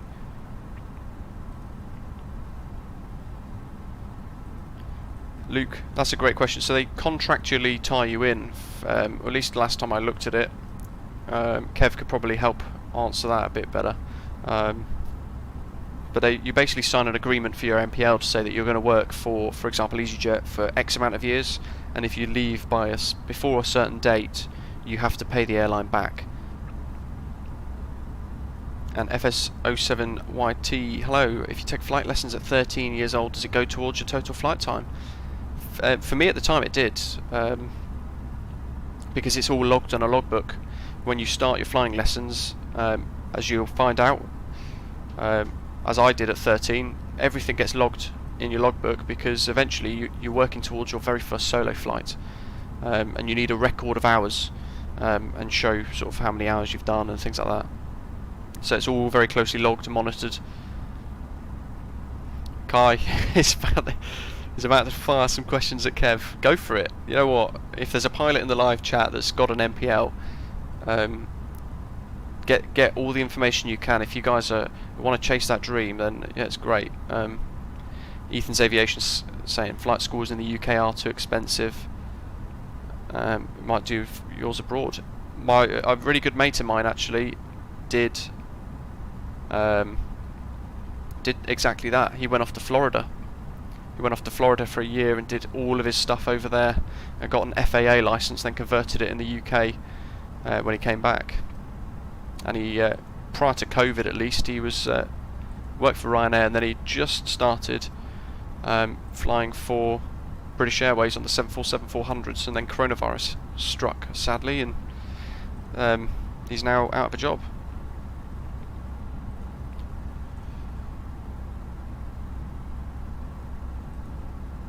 There you go, as Kev's saying, as I was saying earlier, Kev's explaining there, the MPL's basically trimmed down to specific airline stuff, procedures, their way of way of thinking and doing stuff, the mentality of it all. And you need 1,500 hours online to convert to an ATPL.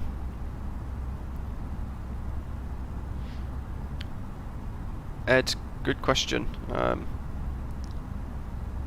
I've got rolling cash on, and I don't have a set. I don't have a set fixed cash. Kev, I'd love to know actually. For me, I was going through the whole process of trying to chase the dream. Spent my entire childhood. I'm 30 now. I spent my entire childhood wanting to become a pilot, putting everything in place for it. From 13, started learning to fly. From 16, I did my first solo, and then I went on from there, kept going, and became a flying instructor for a little while for the Air Cadets, which is absolutely fantastic. What would you recommend for someone like me at my age who still wants to do it, still wants to go for it? Would you recommend going for it, or would you say maybe just do your PPL and enjoy doing some private GA flying? And as Ian's saying there, yeah, you guys, if you've got a dream and you want to become an airline pilot, like I did, go for it. Don't let something like coronavirus hold you back, because there'll be a whole lot of other people put off, but there'll also be a whole lot of people that are going to take the opportunity to just go for it anyway. And if you can afford it and make the money work, perfect. For me, sadly, the financial side of it was the one thing that held me back a little bit, more than anything else.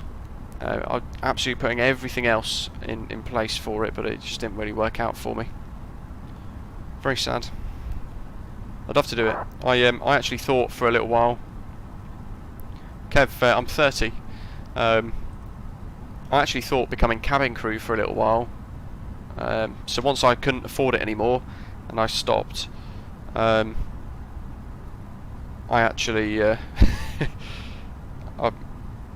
I went off and I started work for Thomson Airways as cabin crew at Bristol, and I thought that would try and open some doors into perhaps getting sponsored or trained internally within the airport, within the airline itself. That didn't quite work out. I then went off to British Airways and did 3 years as cabin crew with British Airways, and got to know some fantastic training captains, and got a whole wealth of information and knowledge from those guys and girls. But again, no internal sponsorship.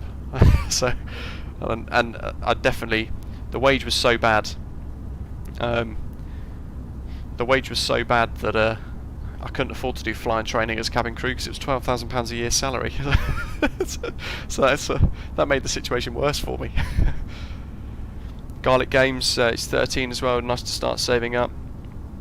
Yeah, for those of you who are about 13 years old and you're in the UK, the absolute best thing that I could recommend doing is joining an organisation like the Air Cadets. It's sponsored and financed by the Royal Air Force, and that is a really good way to get a bit of an insight into aviation. They pay for all of your flying when you're doing flights through the Air Cadets, and you can pretty much start from 13. You go on what's called air experience flights. You go up different Air Force stations around the country, and you can go up in a GROB 109B tutor, do aerobatics and all sorts of cool stuff with real pilots, and get the taste for it. But also you could do gliding as well with the Air Cadets as well. So when I was doing it in a GROB Vigilant. In fact, that's a GROB 109B Vigilant motor glider. So it's basically a plane with a propeller but with massive wings, and it can glide forever. And that's where it all started for me. That's what I did a lot of my solo flights on initially, and I was also doing solo flying from 16 at Coventry Airport too. Someone was asking how to become an Air Cadet flying instructor. So, where is that comment? So for me, I started at 13 with the Air Cadets, and the whole focus was me becoming a pilot all the way through, either Royal Air Force or civilian. I was just going for it.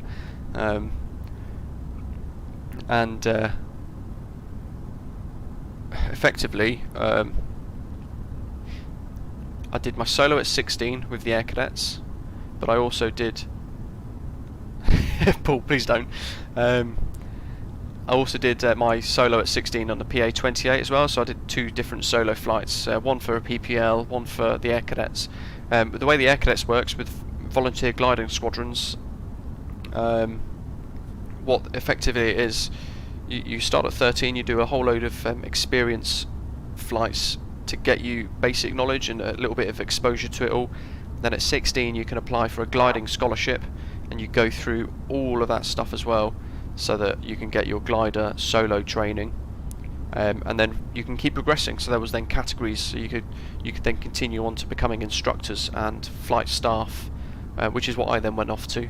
So I left my ATC squadron, and I then became a permanent member of staff at a volunteer gliding squadron. We flew motor gliders, so glider with a propeller, and we went flying around Shropshire. It was beautiful. Yeah, it's lovely living as a sim pilot as well. Yeah, it's so frustrating because I've got a reasonable amount of knowledge about it, and I've still got the passion and the desire to become a pilot. It's just the money's not there. Without getting a bank loan or a second mortgage on my house, which I can't really do.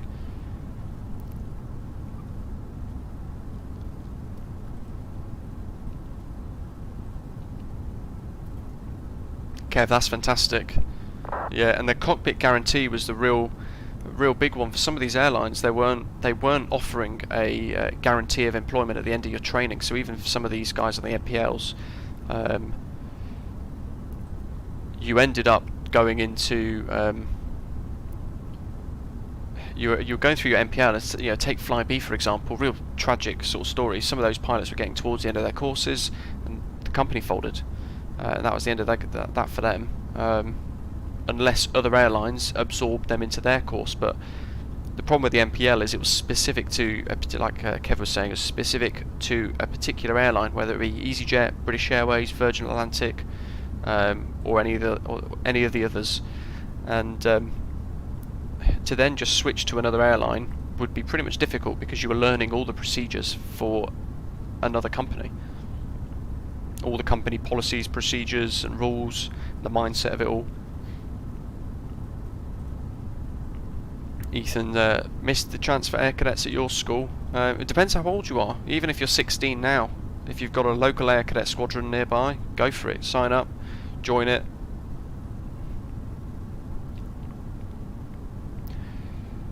David, I'll staff for the Air Cadets as well. Not been so for years. Plan was to offer nearly all cadets at least one flight experience per year. That's it, yeah, and you get your glider training. Simon, 56, did you solo at Little Rissington? Nice. In the Venture.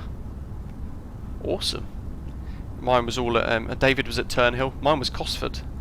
Or DCAE Cosford as it is at the time, or RAF Cosford as it's known as well.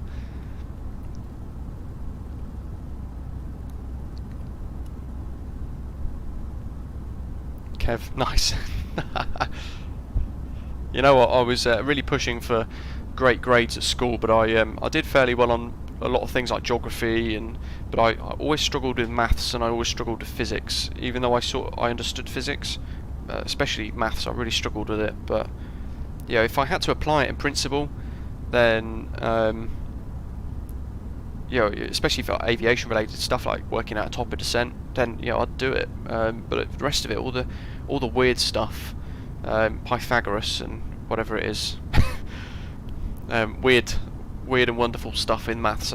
I never saw the point of it, and I just couldn't get my head around it.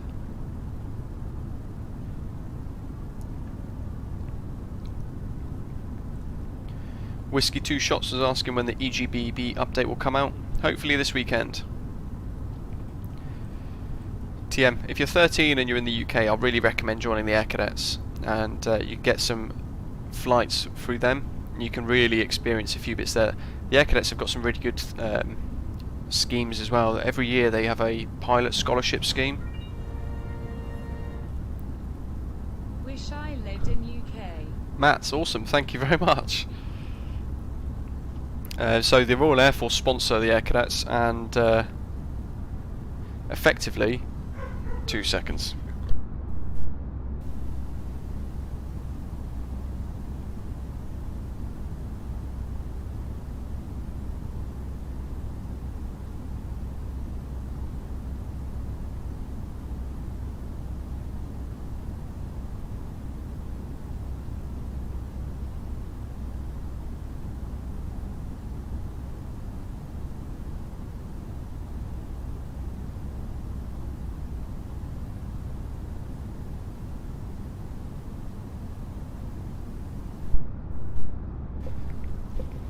trying to think what I was saying there. Yeah, the best way to do it would be to join the Air Cadets. You get the exposure, a couple of flights. They do a pilot scholarship which everybody in the cadets can apply for, and the Royal Air Force then pays for your private pilot's licence. In fact, that's what David's saying in the live chat there. But yeah, as he's saying, it's really competitive to get that. I tried for 2 years in a row and never got it either way, which is a real shame. One of the people that I know who did get it when I was in the cadets is now a cargo pilot on I'm trying to think what the airline is called now. It basically flies cargo 737s and enjoys it.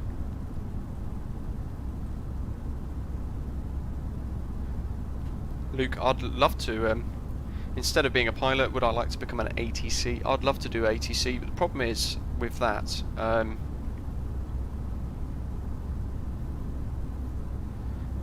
I like to think that the way it is at the moment for ATC, at least in the UK, you have to go from, for example, if it was me, I'd have to quit my job, I'd have to quit my career and go to NATS to do the ATC training, which is 6 months, and it's residential, and there's a test every week and you can fail it at any point, and for me that's just far too much risk. You could get to 5 months, 3 weeks, and you could fail that one test, and then that's it, you're out the door. And that for me is just far too much risk to. I've got a mortgage and all the rest of it, and I can't really risk that, sadly. But I would love to be ATC in place of being a pilot. But then I'd still be looking out the window in the tower, wishing I was in the flight deck. So nothing will quell the bitterness from me not being a real pilot and never fulfilling the dream. Kev reckons his all the flight sim years helped with his airline check tests. Nice. That's great. I'm trying to catch up as much as possible with this live chat. Luke heard the dog. Kai's alright at algebra.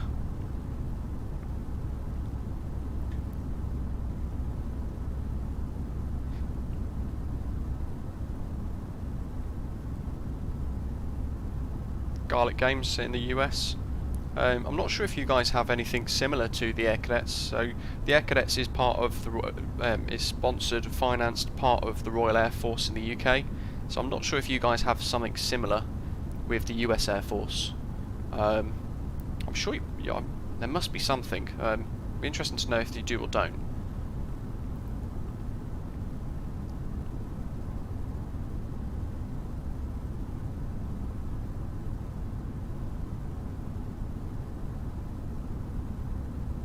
Peter's ex-brother-in-law XBA did his training at Hamble with VC-10s, 707s, and wow,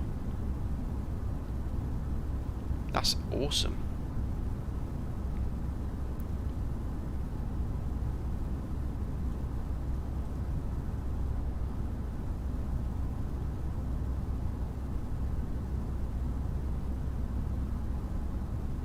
Paul was flown with first officers in their early 30s who started late, never too late.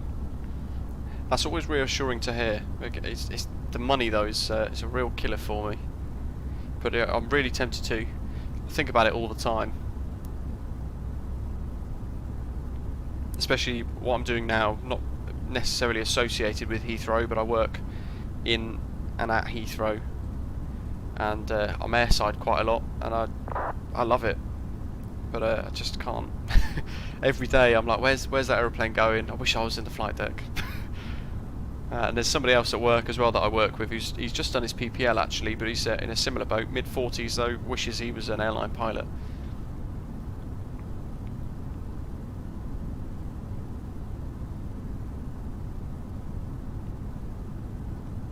Jurassic shame there's no civilian version. Yeah, when I was growing up years and years ago, Britannia Airways and a few other airlines did airline sponsorship, but in the old school way where you would go through all the assessments and then they would pay for your training.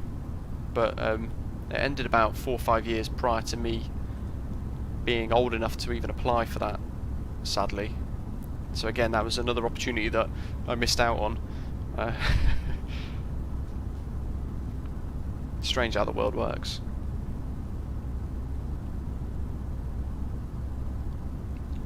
Mike Reed, is it possible to reverse your flight to go back to the airport you came from easily in the A320 on the MCDU?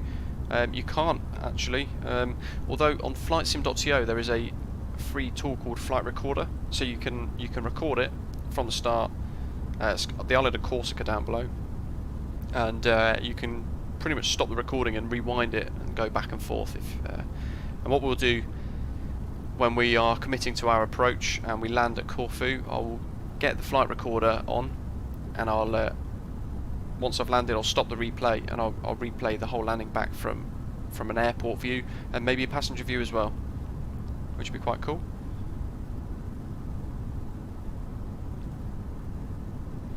Euro West Control is online. Indeed they are. Should probably call them up. Kai told me that about 10 minutes ago.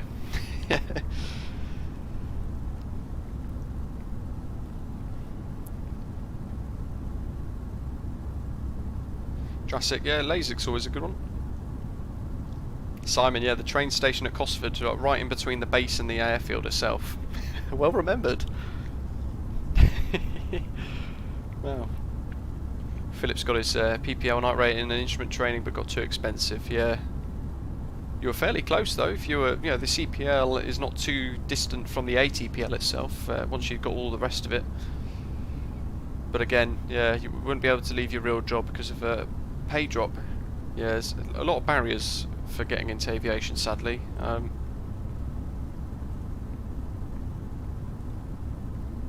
My mate's just done his PPL and it's cost him £11,500 or £12,000, which is a lot of money, and that's just because he loves aviation.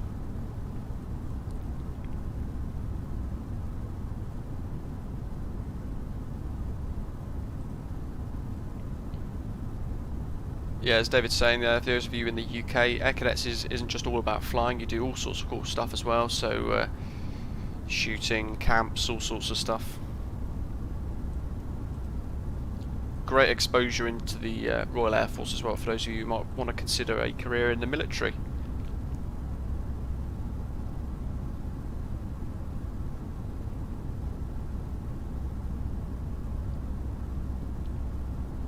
ADS, yeah. Maths and physics.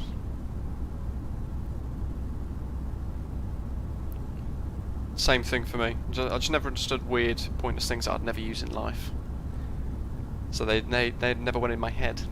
Therefore, I didn't pass the exams. Yes, the Air Cadets, for those in the UK, is 13 and up. So you can join on your 13th birthday, for those of you who are that sort of age group. And you can stay in it to the age of 18. Anyone 18 or over can join as staff, of course. Marius, is it possible to update the AIRAC coded into the MCDU? I think it's hard coded in at the moment. Good grief, I am trying to catch up. Jurassic's uncle is in charge of the Oceanic at Prestwick. That's really impressive. Wow. Yeah, I'm not surprised he was minted. What a life he must have had though, that's fantastic. And Kev, yeah, this year cargo is definitely the way to go. Definitely. Making a whole lot of money, and of all the pilots in the world, their jobs are definitely secure, for sure. At least for now.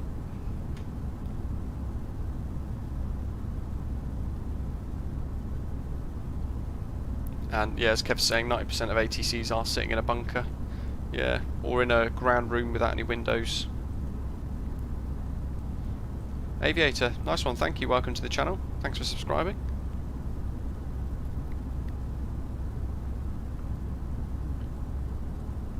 James, same age as myself, had a great opportunity to fly in the Dominic T1. Was that the Navigator? I think it was the RAF Navigator from memory. Been in one of those myself actually. I've had some great times, flown in C-17s and Globemaster 3, and one of the latest ones was ZZ-175 when it got delivered to Bryce Norton. Had absolutely fantastic experience there.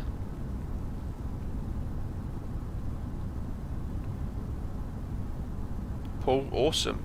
Managed to get your instrument rating 20 years ago. Helped thanks to the flight sim. It definitely does help. And Philip, just helping out Marius there, thank you for that.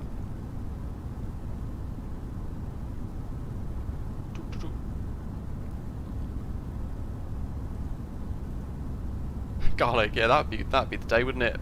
Moving on one day into real life cockpit videos, if only, eh? Ponorek wants the view to go back to the cockpit, no problem at all.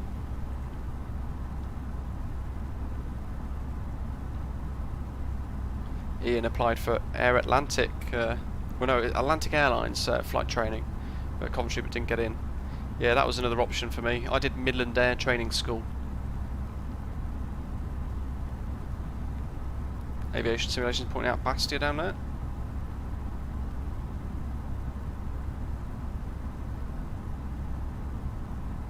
Matthew T, no, I missed the SpaceX rocket launch. Here it didn't go too well though.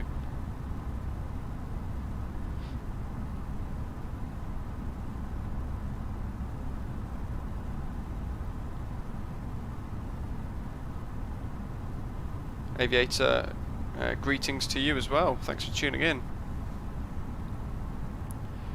And David, yeah, that's it. The Duke of Edinburgh Rewards scheme as well. That's massive for the air cadets. Lots of expeditions and things like that. I did quite a few of those. Really enjoyed it actually. That was fantastic. Yeah, as Jurassic's saying, you have to be rich or go the Air Force route. Yeah, I'd probably agree with you, sadly. For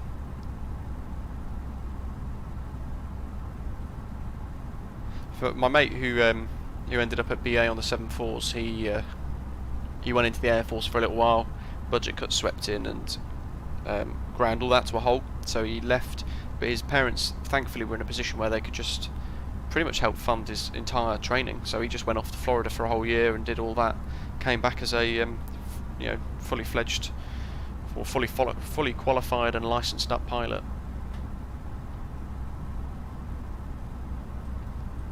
I tried the Air Force, but sadly the very first iteration of budget cuts and it all ground training to a halt.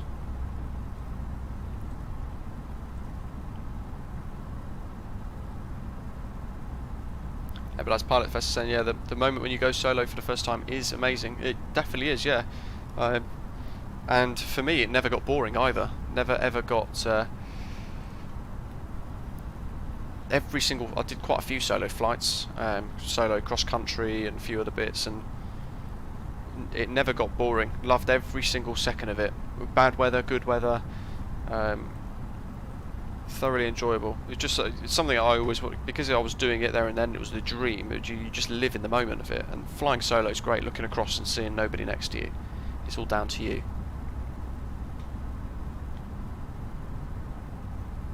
Every single flight was exciting.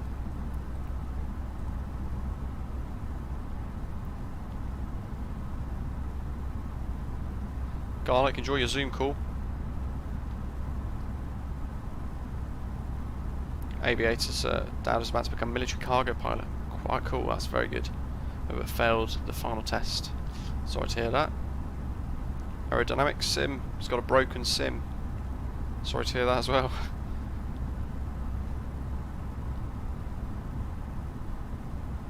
Jurassic's in Sweden, trying to do your conscription with the Air Force. Yeah, great way to get in.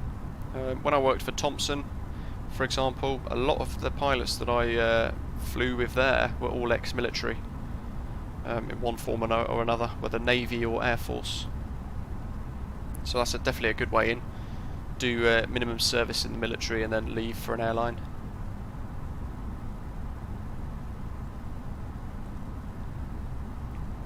Essendon landed but blew after a good couple of minutes. Good grief. That's a lot of money.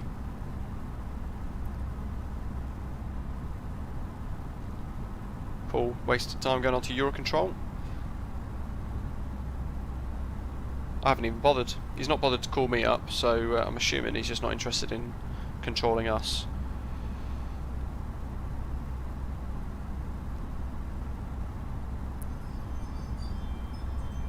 Luke, you know what? I think becoming a SpaceX controller astronaut probably is an easier route. No. Ian's got some great advice there. Don't let beer and girls distract you if you want to become a pilot.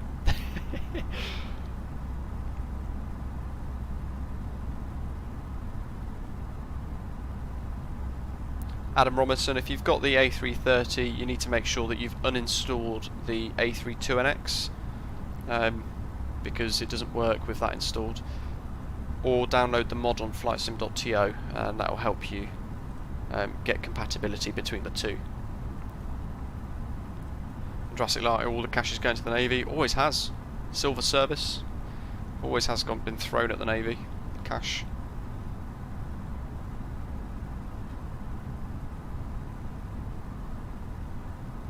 And Hyper, yeah, that's another route. Modular ATPL. But again, really expensive. More expensive overall because it is a slower process.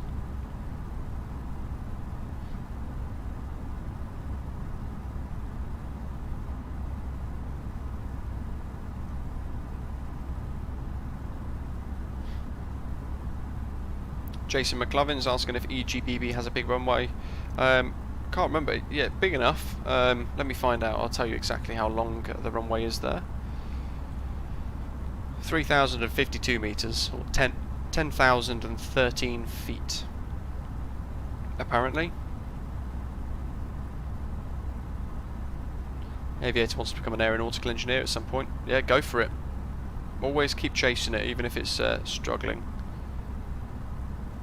And Alex Fowler, those of you who called up Eurocontrol got binned off to Unicom quite quick. Yeah.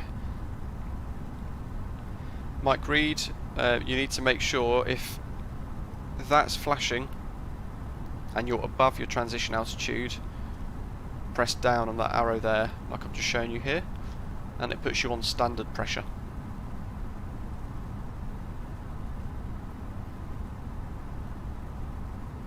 Kev, no, thank you very much. Really appreciate it. David, awesome. Nice to see Birmingham getting a bit of love on Vatsim.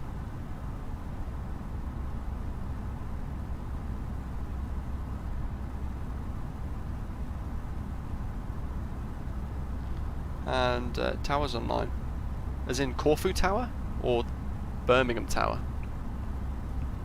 Because for me, I'd much rather Corfu Tower.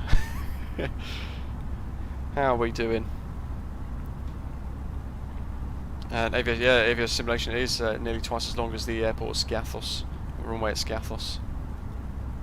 Love Skiathos, it's fantastic. Great scenery as well. And I've noticed the, I don't think the Fly Live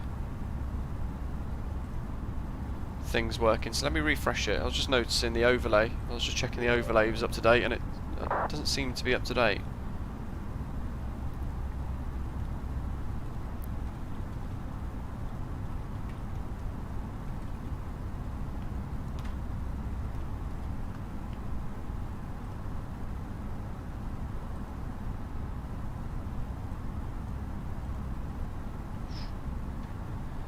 Our band's 80 likes. Nice. Thanks to those of you giving us a thumbs up and enjoying the stream today. It's been a strangely informative one, actually. Thomas, that sounds like either a cockpit, a mod conflict, or you've gone into one of these menu options here and it's stuck on there. So what I would probably say is do the drop down, and then say sort of for example pick menu weather, and you want to, if you've got the weird arrows thing like here, you want to just drag the menu very briefly and then just get rid of it again, switch it off, and that should allow you to then re-click stuff.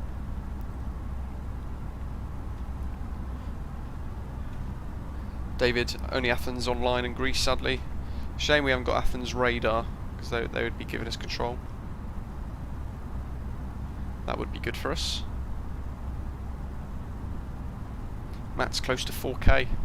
Nice. We were 3,500 yesterday, so love it. Those of you tuning in and watching and you haven't yet done so, I'd love it if you click that subscribe button down below. Join us as a frequent flyer. We'll be live tomorrow as well, of course.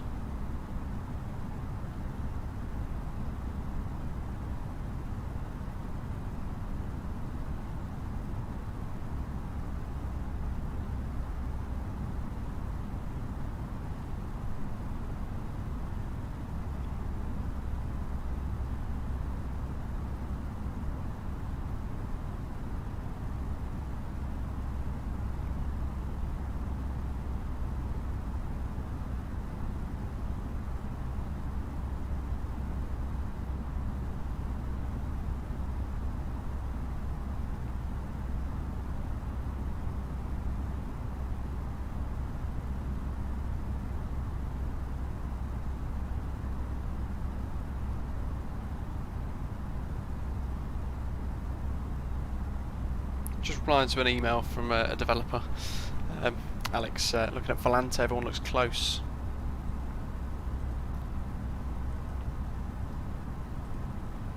Will thinks he found model matching for FSX. Yeah, I think there was a big, package for FSX. Was it World of Aircraft or something like that? I think, I can't remember now. Been years and years since I even used FSX. I remember there being a really big package. Was it FLAI maybe? I can't remember. Diego, no more ATC yet, sadly. Hopefully somebody comes online at some point.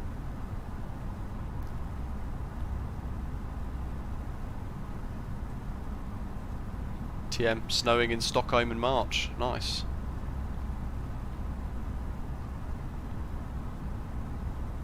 Mike, not sure, that does sound like a mod conflict actually. Will wants to recommend a short flight. Yeah, what have you got in mind? Maybe not today, but another day. Go for it. And David J, another long flight tomorrow, off to Bucharest from Birmingham.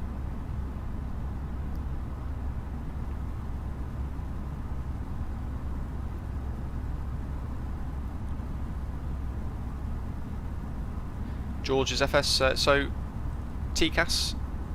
If it's live ATC traffic getting fed into the sim, it displays at the moment, which is great. Sadly though, Vatsim, it doesn't generate anything. There's Nosto in 320 miles, so that's our entry point for the star.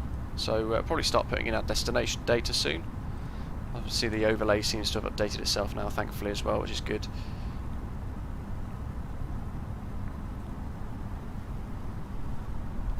Mats has got 2 meters of snow in Arsund.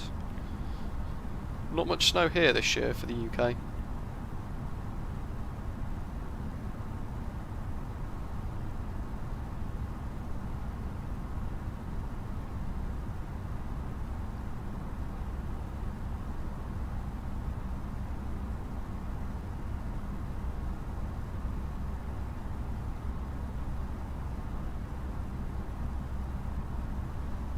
When the Hawk's coming.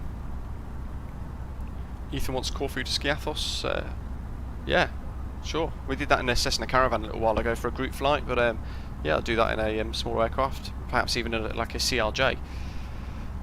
When the Hawk comes as well from Just Flight Guys, so I'm going to be getting my hands on a preview version of that and bringing you a sneak, I guess a sneak preview of it when that comes. So stay tuned for that, although it'll be a couple of months yet. Phil, good night. Thanks for tuning in. Nice to see you tuning in again.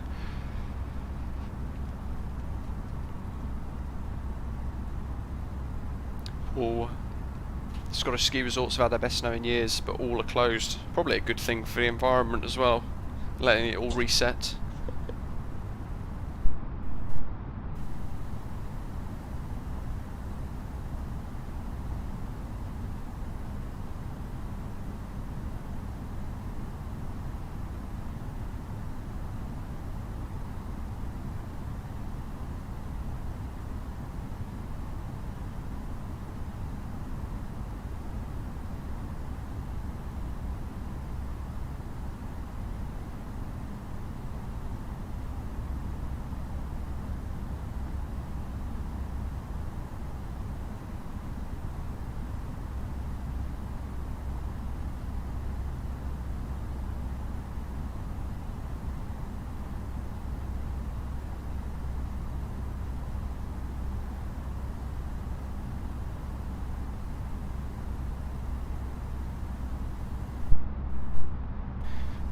HyperFS. So Just Flight are developing the Hawk, and it's a Hawk T1A, which is quite cool.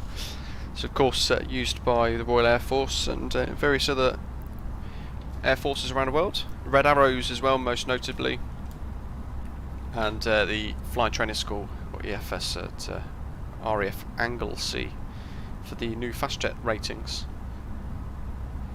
Ian's going to set up for runway 34 with no backtrack. 2 guys approaching for 34 now also at the moment. Let's get the latest weather. I'll probably end up doing 34 as well. What approaches are you guys going to go for? Are you going to just go for a visual and see how it goes, or are you going to program at least for the VOR radial?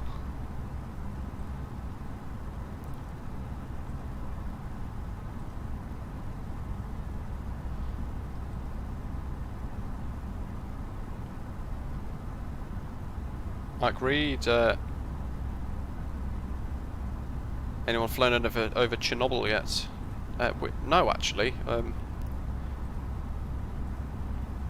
not yet. I might have to now.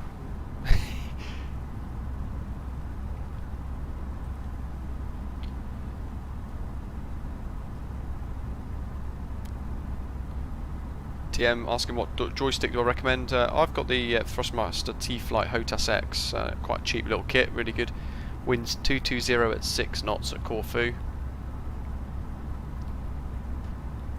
Kai's going for visual, nice.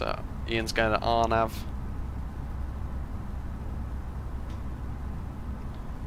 Flight plan, Corfu.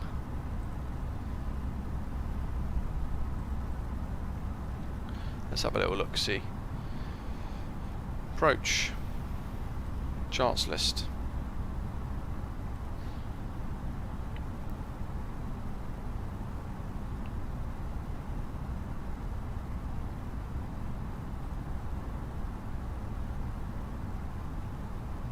So I'm guessing then all of you guys are using the VOR Alpha, if that's the case, if you're going for a visual, or are you just you're going to fly over the ocean and vector yourself in.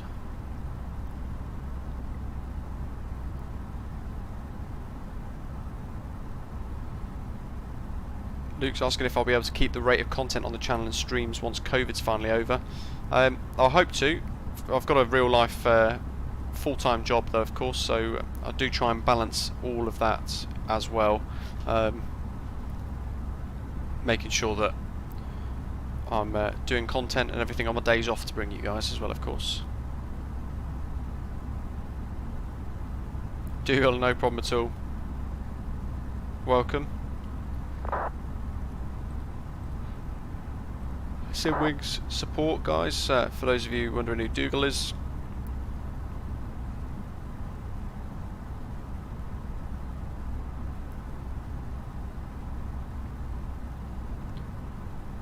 Radiation travels for miles and miles, so those of you who are around when Chernobyl happened, a radiation wave ended up across most of Europe and quite a lot of, as far as Siberia as well.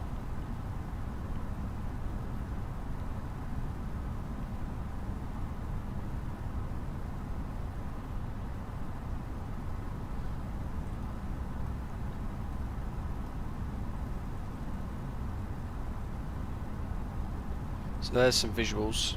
Well, that's a circle to land, which we could do. Kai's asking what approach I'm doing. I'm trying to work out, but it all depends on the guys that are in front as well, what they're doing. I was going to set up for a VOR Yankee in via BHX, but there's a few guys doing visual approaches, so I guess it depends. I'll probably just set up for this one, VOR Yankee, but do it manually.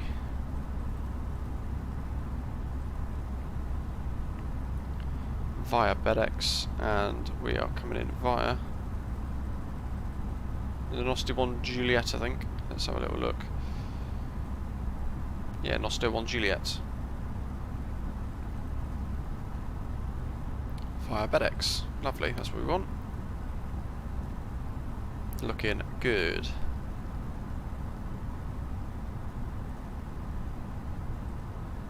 Ian will be out of the way by the time we get there. No problem at all.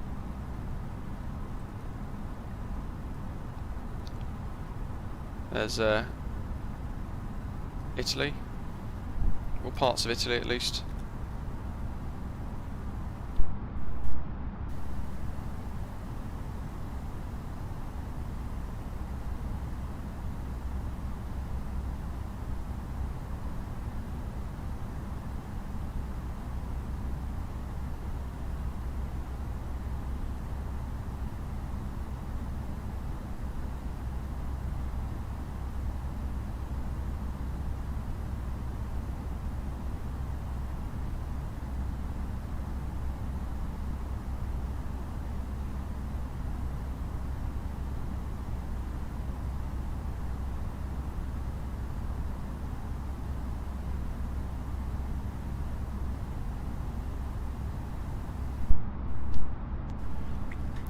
Daniel's asking what my overall thoughts on the A330 is.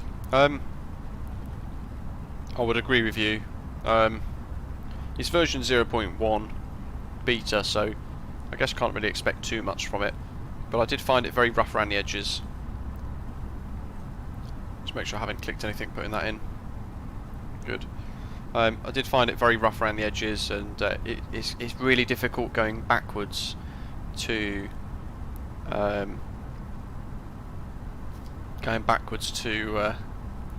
default A320 that doesn't work particularly well.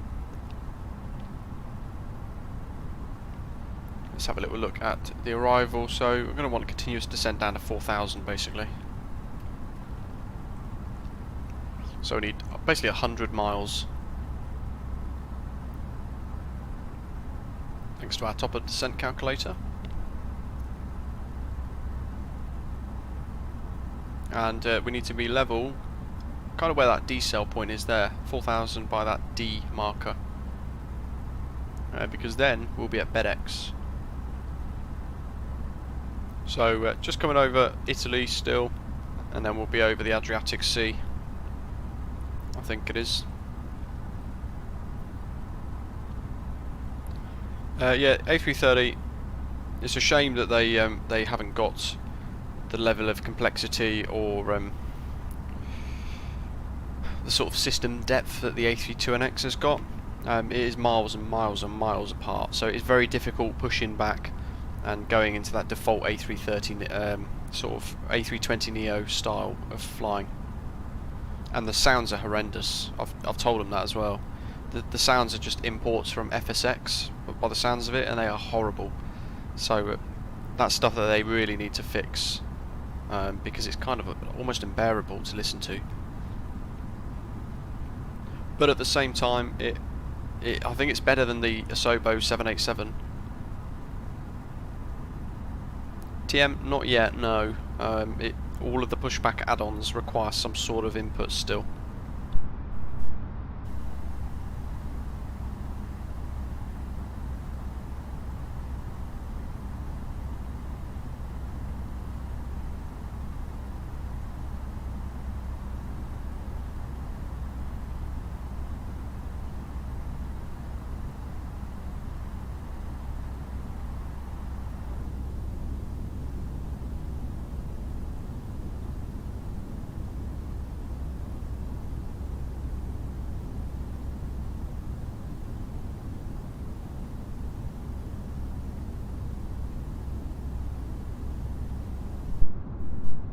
Tried the A330 for 5 minutes, then removed it. Give it a go with the there's an A32NX compatibility mod that's come out on flightsim.to for it, so give that a go with the A330 and see if that improves it somewhat. In my review that I've done, I've tried to be as honest as I can, but without just being negative with it, because it's I've had to sort of base the review, I guess, off the way that the default A320 works and the fact that it's a 0.1 beta. So I haven't been too scathing with it in the review, but I've tried to be as honest as I can with it. And the bugs that I found as well weren't edited out or anything. I just left them in the video and I reported it to them so that they could try and fix them at least.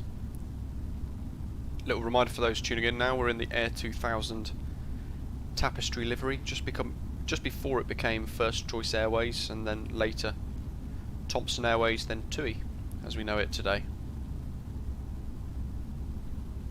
Air 2000 were of course around in the days of Britannia Airways as well, which we did the other day.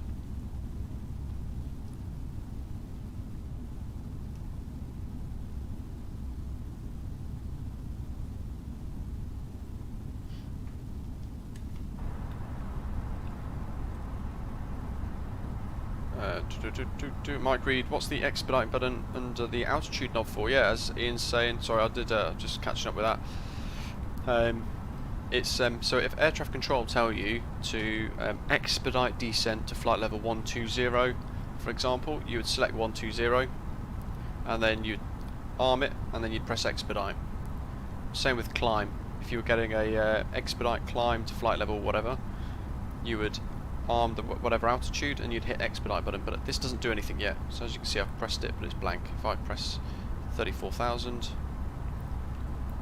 doesn't do anything. It's not modelled in yet. Somebody asked about the METAR that I've got for Corfu as well. It's generated at 1450, so it's probably been updated again since, but winds 220 at 6 knots. All the nines, few cloud at 3,000 feet, 18 degrees Celsius, dew point of plus 10 degrees, and a QNH of 1022.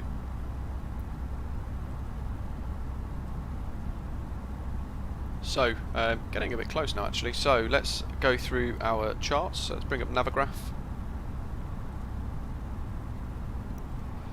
So that's the arrival procedure that we've got planned in the aircraft, and the Nosto 1 Juliet via Nosto, which we've got in about 180 miles. We'll be descending through 10,000 feet on this little leg here, up to this DME arc, tracking the distance from KRK VOR, which is there, Kirkira, which is a VOR station just to the south of Corfu Airport itself. Fly a radial of 275 degrees, turning south. Once we get to a radial of 260 degrees, we're turning left on a track of 076 degrees to BHX. We have to be at 4,000 feet by that point. And there's a hold at BHX should it be busy.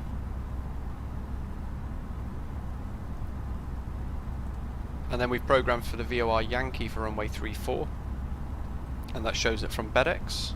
We want to be at 4,000 feet and descending down to 2,900 feet by 9 DME from Garuda, Goritsa, sorry, which is a VOR station at Corfu Airport.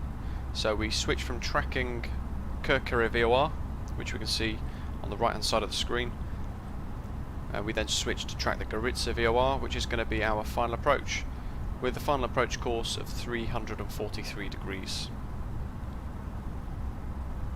Our minimums is 2,000 feet at MDA, and the transition altitude on the charts 5,000 feet. So in absence of any ATIS information from ATC, we'd use that data there, that data. Runway visual range is 5,000 meters. The METAR says all the nines, so that should be good. And we've got our rate of descent there for the descent angle.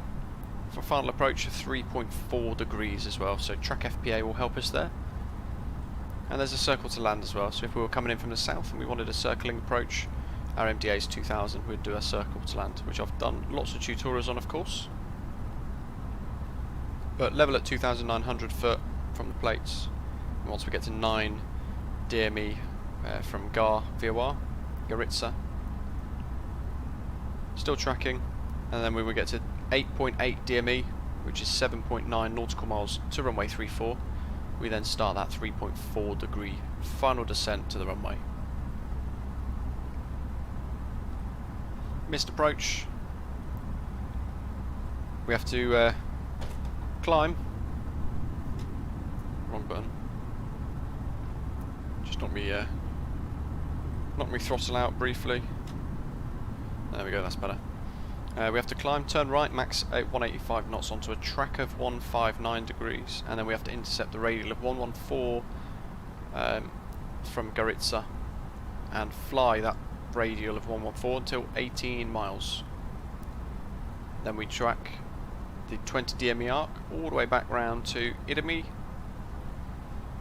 and then BHX. So quite a lengthy procedure, and ideally not one that I want to do today.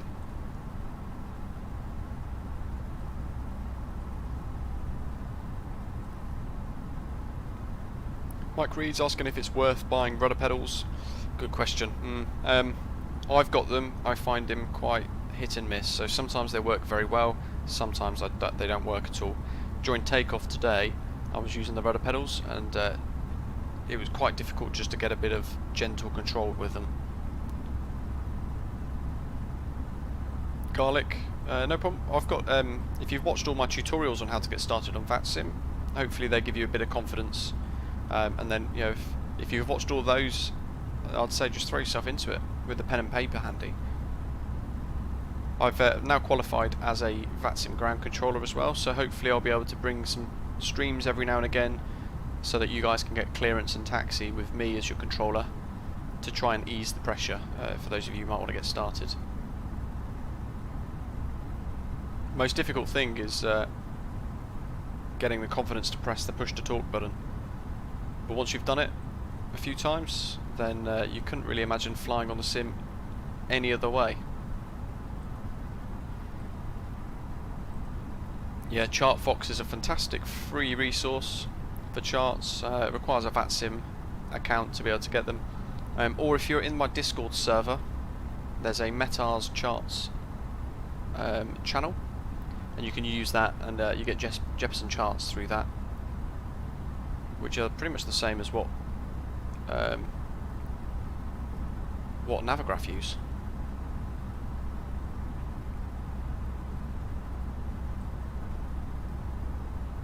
So let's see if this Metar's changed. Yeah, favouring 3.4 a little bit more. So still a couple of 100 miles out, but let's just start putting data in.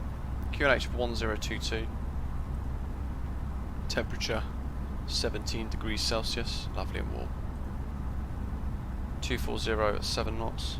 So decent crosswind actually today for us to contend with. And from the charts, remember I was saying the transition altitude is 5,000 feet. That's when we go to local pressure. And our MDA from the charts was 2,000 feet. Because it's a VOR approach, but it's still effectively a visual approach, visual arrival, visual landing. VOR 1, Kirkira 114.7. And Goritza, actually I'm going to put 114. The sim doesn't yet track course nicely with VOR 2, or at least the aircraft doesn't yet, so I'm going to put Kirkira in VOR 2, which we'll track first, and then VOR 1 for our landing, 108.8. So this is after we pass BHX. And they're going to fly a final approach course of 343 degrees. And that's all of the frequencies and things I can see, so that's good. Nothing else to put in.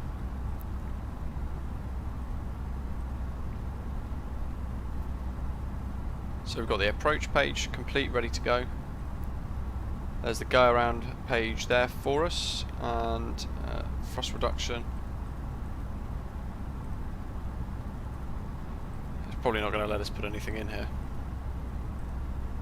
It did, lovely. We'll do 2,000 foot because that's our minimums. So that's our go around page complete, ready.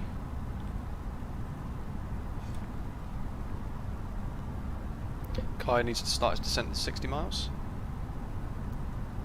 Anish worried about the push to talk button as well. If you followed my tutorials, then more than likely you'll be absolutely fine. If you're using a pen and paper and things like that. But as Daniel's saying, it's a really good idea to log in as a observer. There's a little tick box on Vatsim to log in as observer mode, or shared cockpit.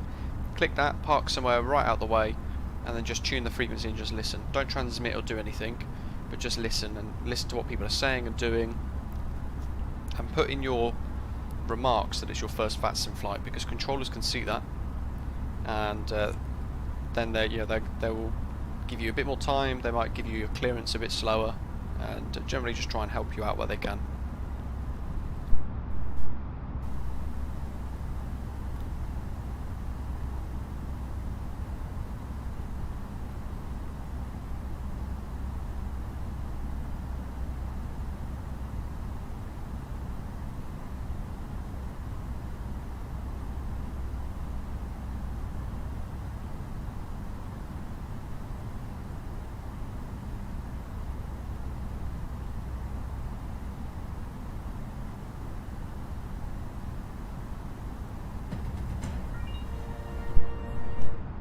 Hey Wesley, thank you. Really appreciate it. Thanks for supporting the stream.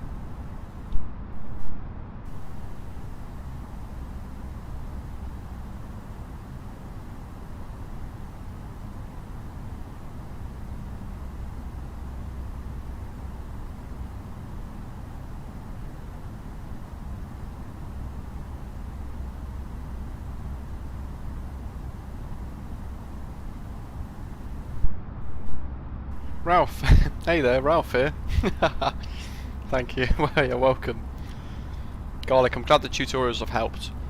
If you haven't already noticed as well, in the description for a lot of those videos I've actually done a PDF document, and the PDF documents give you an example conversation of what to say in here and what to do.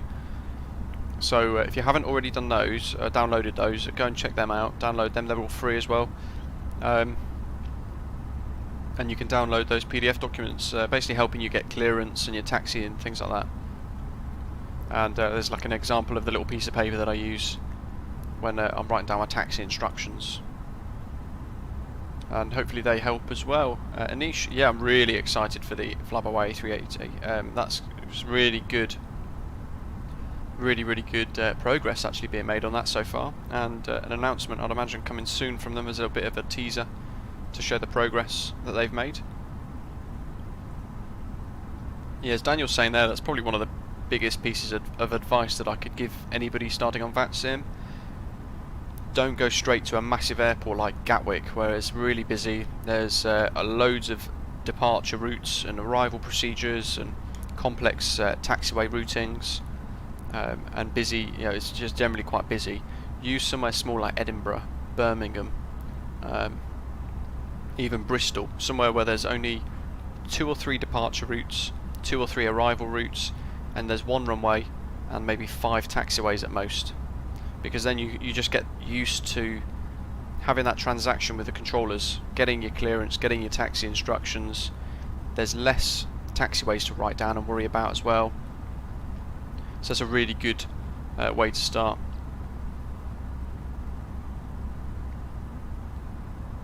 Marius, yeah, that's a good one. TM, thoughts about the PMP A330? Someone asked earlier on as well. It's a good start, but it is very rough around the edges and there is lots to do. And for me, I really struggle with the idea of going back to a default A320 style of aeroplane on the sim.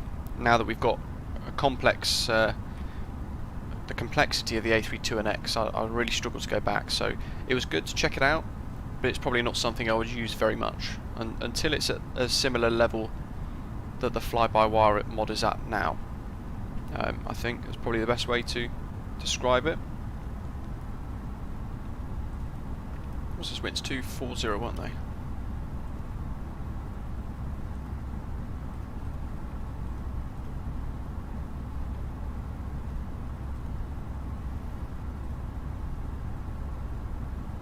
Yeah, Edinburgh, as David's saying, that's probably the one I would recommend the most if you're going to start off.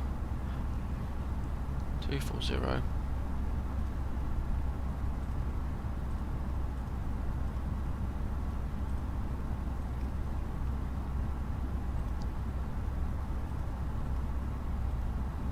And Anish, yes, the A380 from Flybywire will be as high detail as they possibly can manage, so yeah, it'll be very good. 1634. So the winds at the moment are a complete full-on 90-degree crosswind. 7 knots, completely sideways. So it's going to be an interesting approach for us as we get a little closer. Mike's asking what the best Flybywire version is. Use the developer version for now because it's probably the most stable. Unless you want to have that custom fly-by-wire, in which case use the experimental version. But if you use that, then you'll probably need to reconfigure your sensitivities and things of your controller.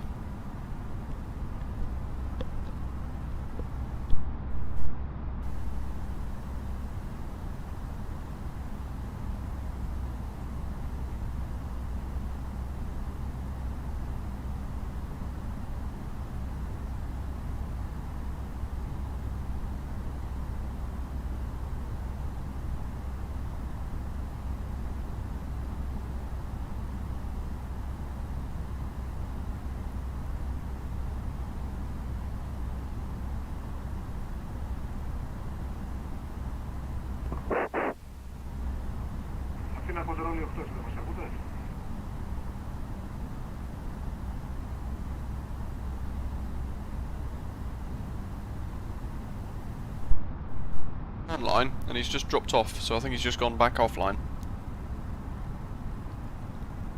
Sounds like he was blowing into his mic, so I think he's got some problems with his I think he's having problems with his microphone.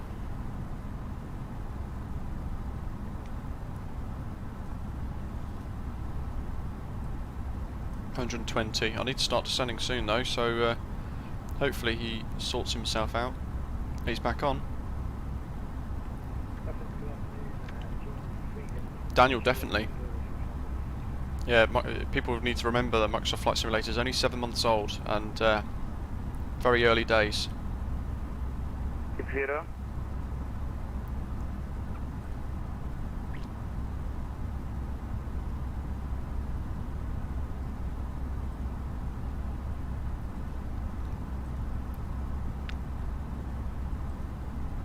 I'll give him a minute just to set up, and then I'll call him up. He should be pretty much ready to go though if he's... Mind you, I say that, we're still over Italy, I think. Yeah. Probably wouldn't go down too well actually if I called him up and we're over Italy. We'll go back to Unicom for a bit.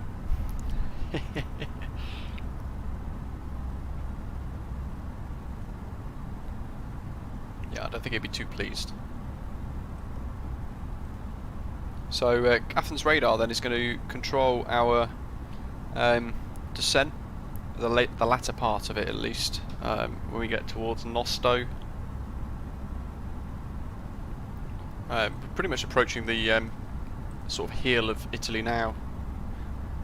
Once we pass beyond that, then I'll call up Athens radar, and then he'll issue our approach,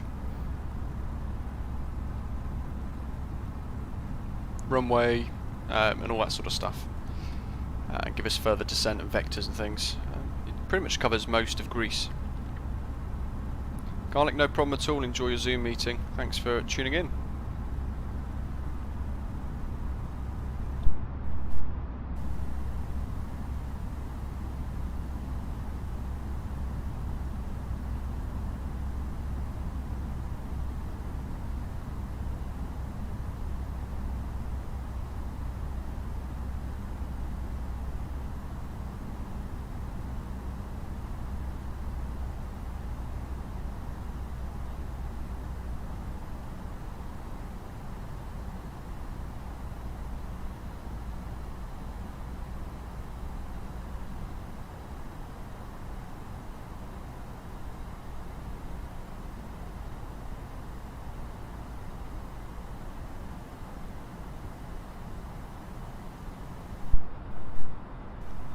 EG's looking forward to the 737 so he can justify his Ryanair landings.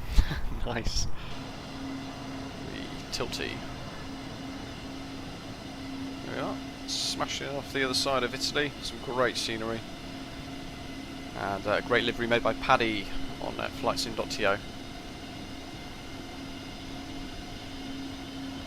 What I might do is split across.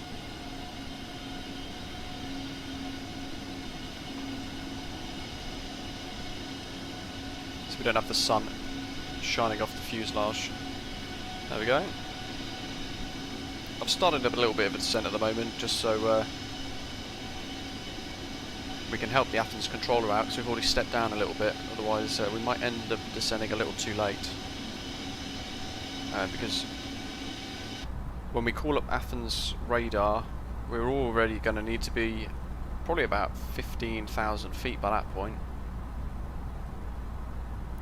Mike Reed, of course you can, yeah. What I will say though is if you could spawn on the very northern part of the airport, so because there's 7 of us coming into Corfu, we're pretty much going to fill the airport up. If you can spawn on the very northern points, Sierra 1, Sierra 2, 3, 4 and 5, then that'd be great. Or gate 11.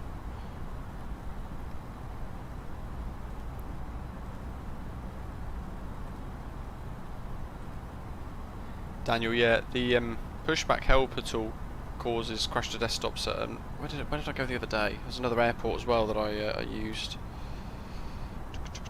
What was it?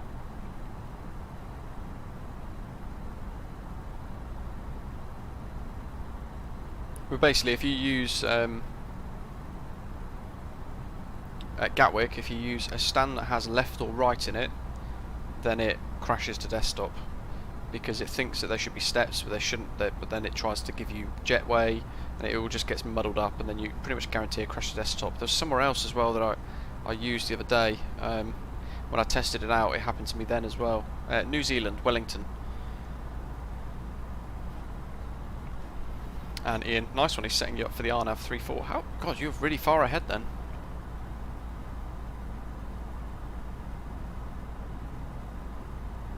Ideally, I don't want the RNAV though. I might ask him, might request the VOR if he gives us the RNAV. I can do the RNAV though if you guys want me to, if that's what he gives us. But it tends to break in the sim.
Mike saying ramp 29, okay.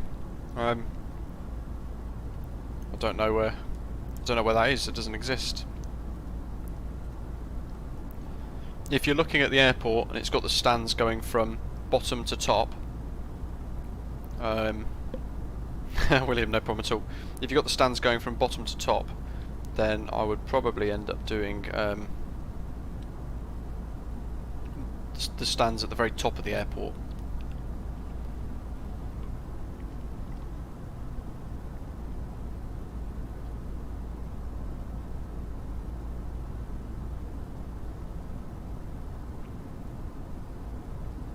Don't let me forget as well, I'm going to do the flight replay, flight recorder, so I'm going to record the landing, and then once everybody's in, once everybody's landed, I will then, I don't really know how it works on Vatsim, because I think it then jets the aeroplane back up, so I might have to very quickly disconnect from Vatsim and then come back in as an observer to then replay the landing, so you guys can watch it back from the outside if that's something that you guys want, or from the inside as a passenger view like this.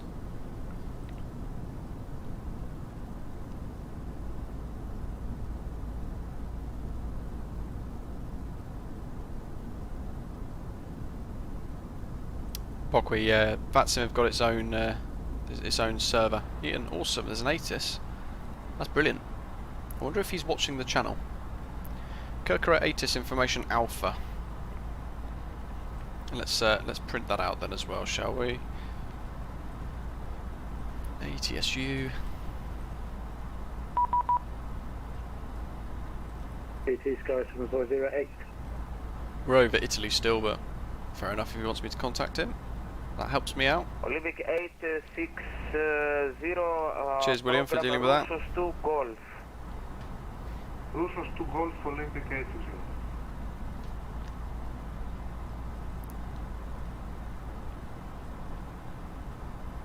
Athena radar, hello, Jetset 175 Charlie, A320neo, inbound Nosto, descending through flight level 260 for 250.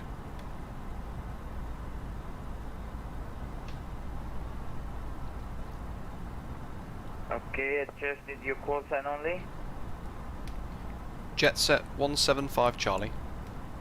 Jetset 175 Charlie, Kalispera from Athena, squawk 7232.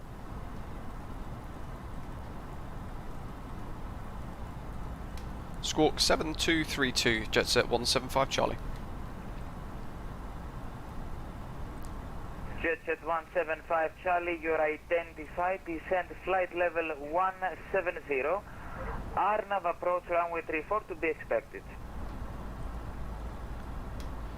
Descend flight level 170 and RNAV runway 34 to be expected, Jetset 175 Charlie.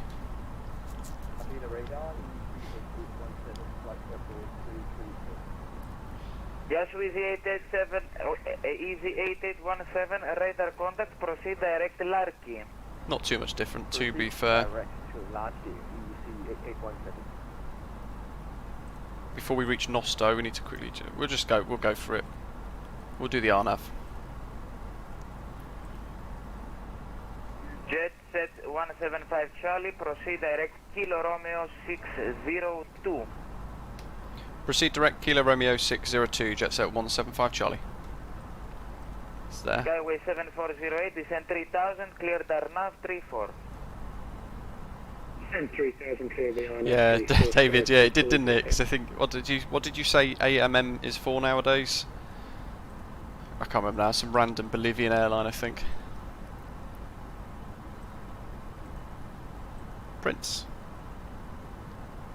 So transition level on this ATIS is 60.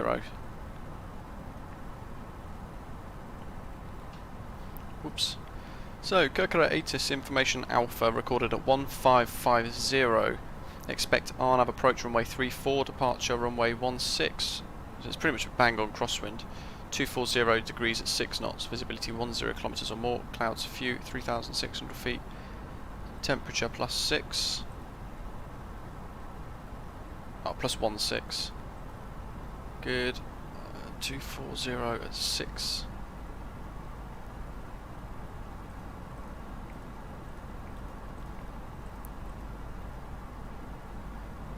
Do 1022 and 6,000 for transition. Moram, yeah. Constraints.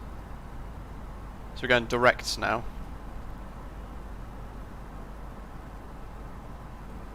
50 miles. Ooh. There you go, Moldova, Air Moldova is using AMM now, so no wonder that confused him.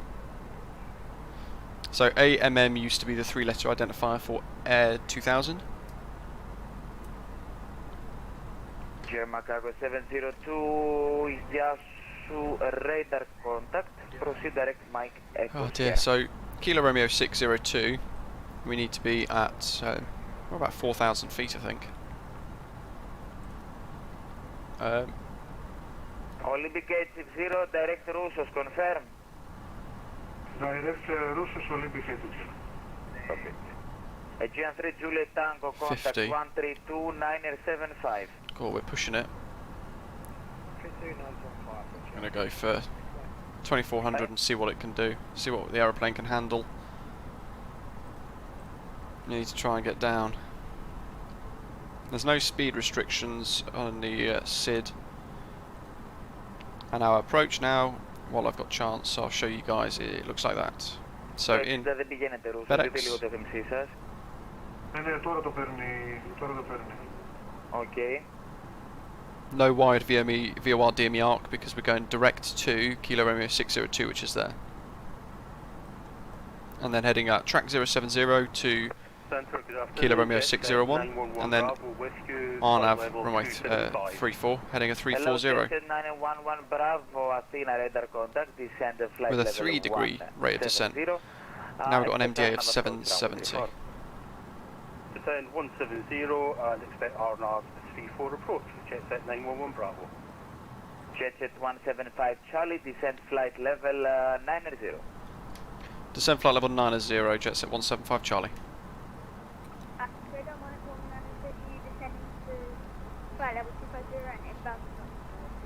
Hello, Monarch 119, radar contact. Descent flight level 230. There you go. We've got Expect RNAV controllers. 34. There you go. Let you guys have a little look at that. Oh, UC, no, not good.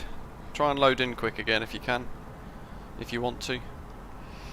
Was it 1022 was the QNH? Jetset 911 Bravo, proceed direct Kilo Romeo 602. Direct Kilo Romeo 602. That's all Jetset prepped. 911 Bravo.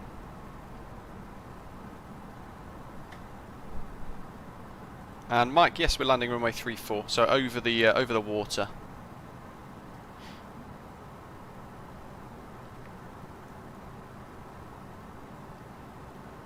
$40 miles. That's saying 35, so we are just pushing it here. Let's do seatbelt signs.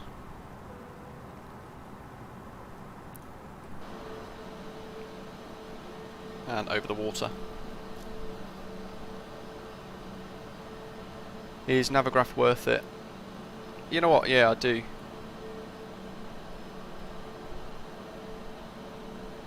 Norwegian Aero Club. Will, yes. 10160 Unicorn 122.8. Goodbye, sir. So what I'm going to do is I'm going to track. I'm going to get flight recorder ready.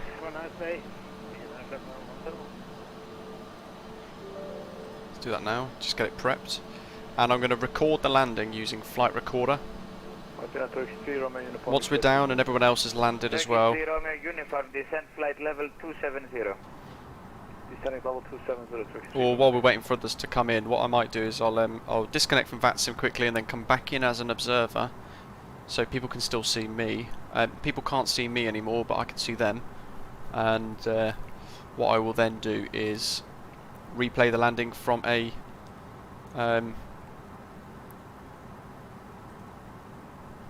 passenger point of view. So we'll be coming in over the water, if that's what you guys want to see.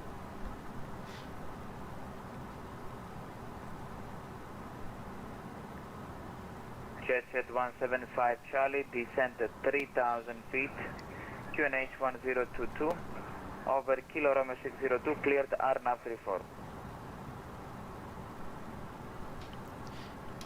Descend 3,000 feet, QNH 1022, and above Kilo Romeo 602, cleared RNAV runway 34, Jetset 175 Charlie. Monarch 119er, descent flight level 190. Descent flight level 190. MDA is 770 feet, because we're on an RNAV approach now, and the runway visual range minimums for this is 2,400 metres now. And there's the island. The airport's sort of just nestled in over there somewhere. Athens Control, Olympic 80 request descent flight level 110. Olympic 860, descent flight level 130. Still got quite a few miles to go.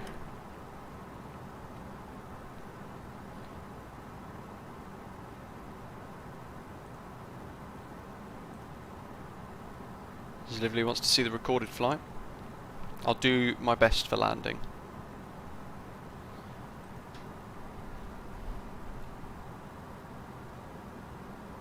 I'll try and replay it. If the others are a few minutes away, for example, I'll try and replay it early. Hey Marius, thank you. Show me the butter. I will try. I'll try my absolute hardest. Not like our landing into Palma. 16 nautical miles. What's our new target there though? 3,000, isn't it? So 19. That's pretty much bang on actually then. 20 miles. Kai wants his sandwich buttered. You know what I did forget? Landing lights. Seatbelt signs are on. And we need cabin crew call soon. Let's do auto brake low.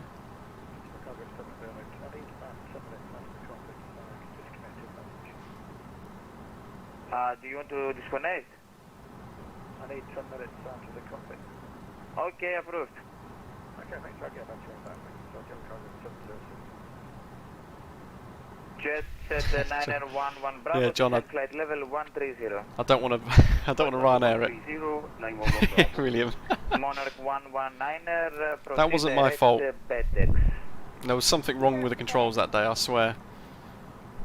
Turkey 3 Romeo uniform, Ankara is offline, switch to Unicom 122.8, goodbye. So there's a bay here that you guys can see, just about, I hope.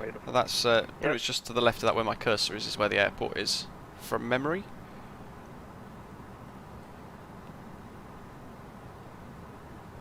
I think. Yeah, that looks about right.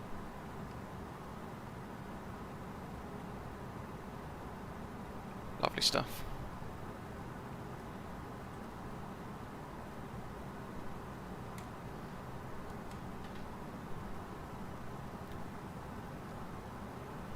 So, I need to get the maps open for the RNAV. Kilo Romeo 602 and then Kilo Romeo 601 targeting 2900, so let's click that into the 100s. Marius has got 2102. Somebody asked actually if I could check what air rack I have in use. So let's have a little look.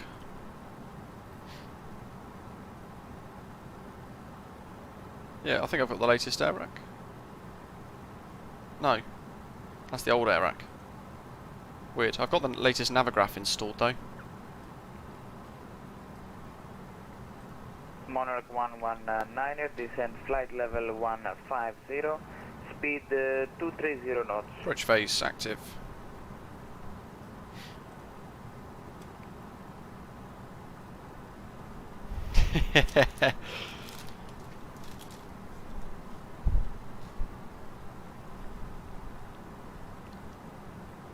So because if I replay it and I'm still connected to Vatsim live as we are at the moment, what it will do is it will try and 7408, report when runway inside. It will try and take us it's going to 7408, 240 it's going to cause us a whole load of problems basically because we're then going to be targeting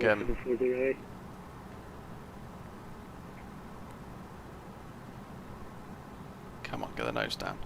Good afternoon, Alpha Control, Jetset 132. 10 miles. Hello, Jetset 132. Runway 34, Mats. Contact, proceed direct, Kilo Romeo 602. What it will do is if we replay it and we're connected live, it's going to spring us back in the air for the radar controller as well, which we really want to avoid, so I'll have to connect in as an observer instead. So I'll go invisible to everybody else. Car, yeah, give it a go. 911 Bravo, descent flight level 90. Descent flight level 90, 911 Bravo.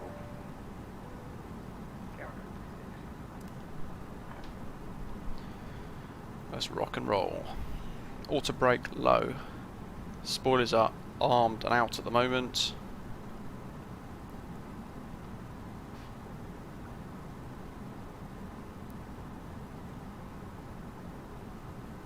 But quite a nice little continuous descent here.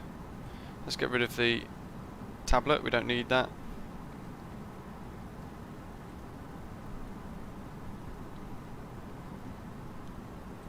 And we want track FPA mode arming.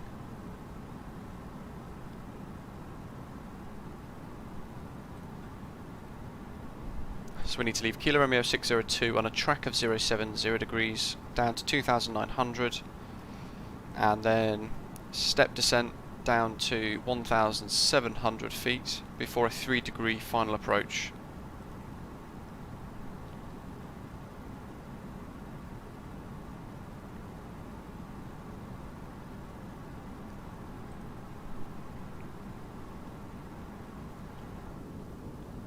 Still got the spoilers out, keeping us helping us slow down a little bit somewhat. Let's go flaps 1.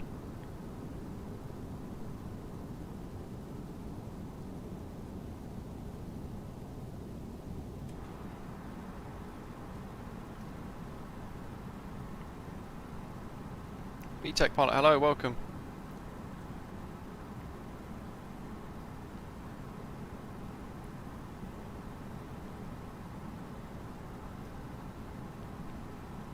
We're pretty much just about to hit that target there, 3,000, so we've done alright.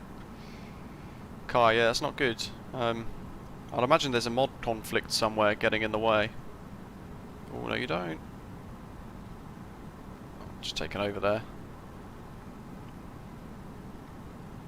Okay, now it wants to go out, that's good. Strange, wanted to go right for a second there.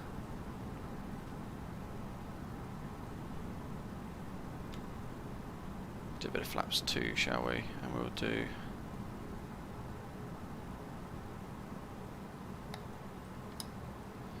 that.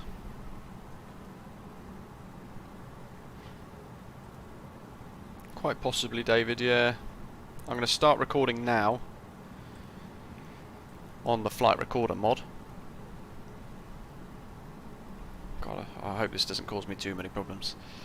And we're level at 2,900. Next step descent for the RNAV is 1,700. We have to be level there, 1.5 nautical miles before Kilo Romeo 600.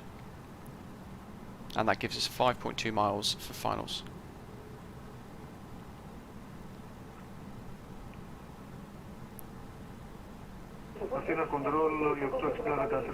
We need to arm approach phase.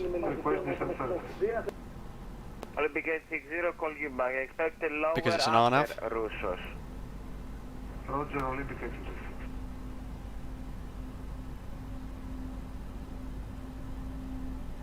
Ground spoilers. Jetset 9011 Bravo, descend at 3,000 feet, QNH 1022, cleared RNAV 34. There's the runway. 3,000 feet, QNH 1022, cleared RNAV 34. Jetset 911 Bravo. Skyway 7408, make a right turn on Alpha and taxi to the apron stand of choice. Right on Alpha, stand of choice. Thank you very much for the control. Skyway 7408, have a good night. Thank you.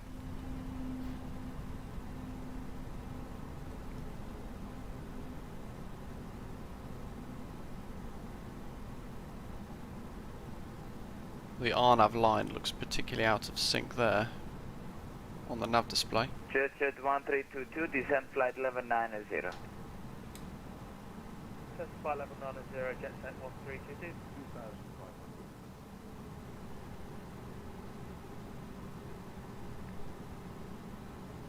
Flaps 3. Get some of that juicy drag on the aeroplane, shall we? Look at that. Stunning.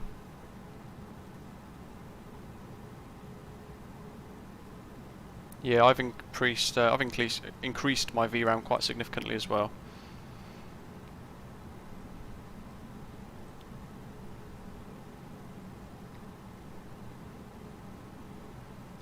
And now we want a 3-degree glide slope.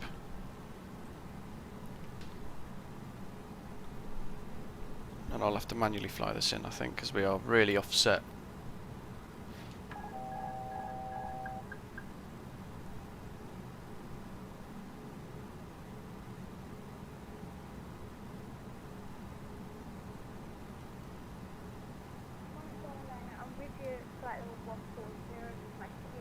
Juicy drag, yeah. Get out. Okay, Monarch 119, squawk 7233. Jetset 1322, descent flight 1190, expedite.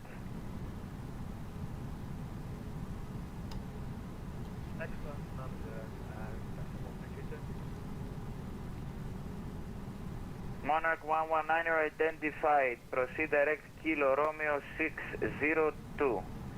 I've overcooked that turn slightly. A little correction I've done. 90, expect RNAV 34.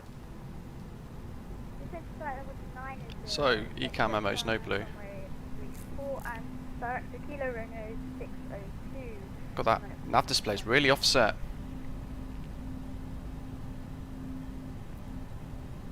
Jetset 175 Charlie, runway in sight. 175 Charlie, cleared land 34, 240 at 06. Clear land 34, Jetset 175 Charlie. Jetset 1322, descend 5,000, QNH 1022. Ralph, yeah, very good point. Hey, there's the pappies.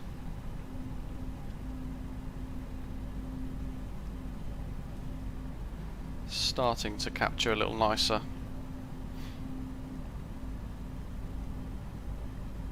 And a 3 knot crosswind. It's actually a ever so slight tailwind for us at the moment, which is not ideal. And nose down, now we've got 2 red 2 white, nose down for a 3-degree glide slope. And manage.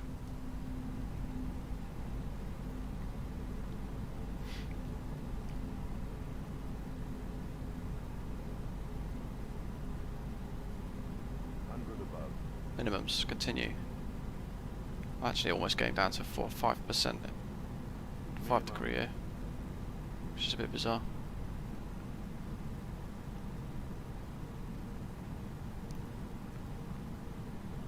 That's better. Just recorrect for the glide slope.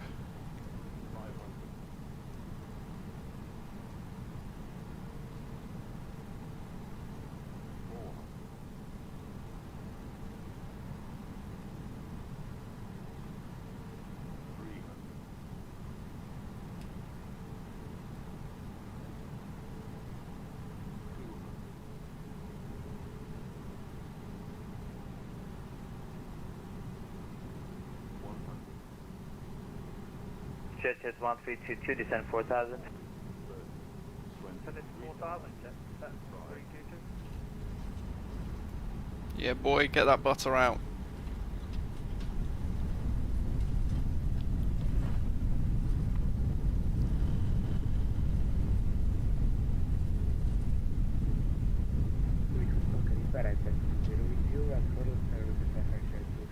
Use that EasyJet.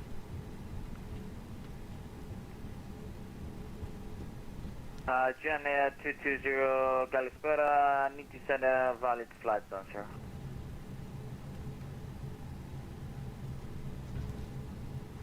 Olympic 60, proceed direct Levco, expect VR Yankee runway 29er. Direct Levco Olympic 860, descent, what you said? Expect VR Yankee, runway 29er, and descend 4,000 feet, QNH 1023. Descend 4,000 feet, expect VR Those guys are out ready for us, runway just in 29er. case, just in case we did a Palmer. Easy 8817, climb flight level 350. Climb flight level 350. Jetset 1322, descend 3,000 feet, cleared on up 34. Descend 3000, cleared on up 34, Jetset 1322. What I might do is I'll stop the flight recorder mod now. Jetset 175 Charlie, runway vacated. 175 for Charlie, copy. To make your right turn alpha and taxi to the parking of choice. Good day. Right now, Alpha, park of choice, Jetset 175 Charlie, thank you very much, have a good day. I don't know who that is.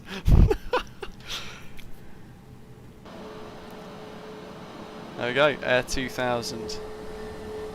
If the spinny wasn't enough to make you dizzy there.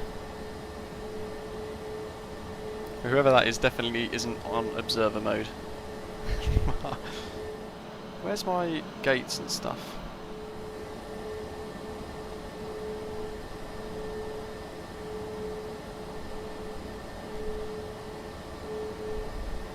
Brilliant.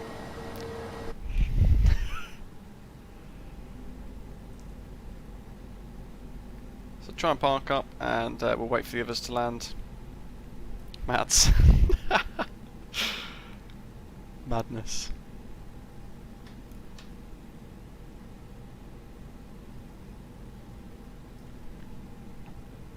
I can see some Gate Gourmet over there, so I wonder if that's for us, but that's where the sim wants us to go, the very far side. Kai's last inbound. How many have we got left that are flying then? Does anybody know? Welcome back. John, yeah, he's not stopping.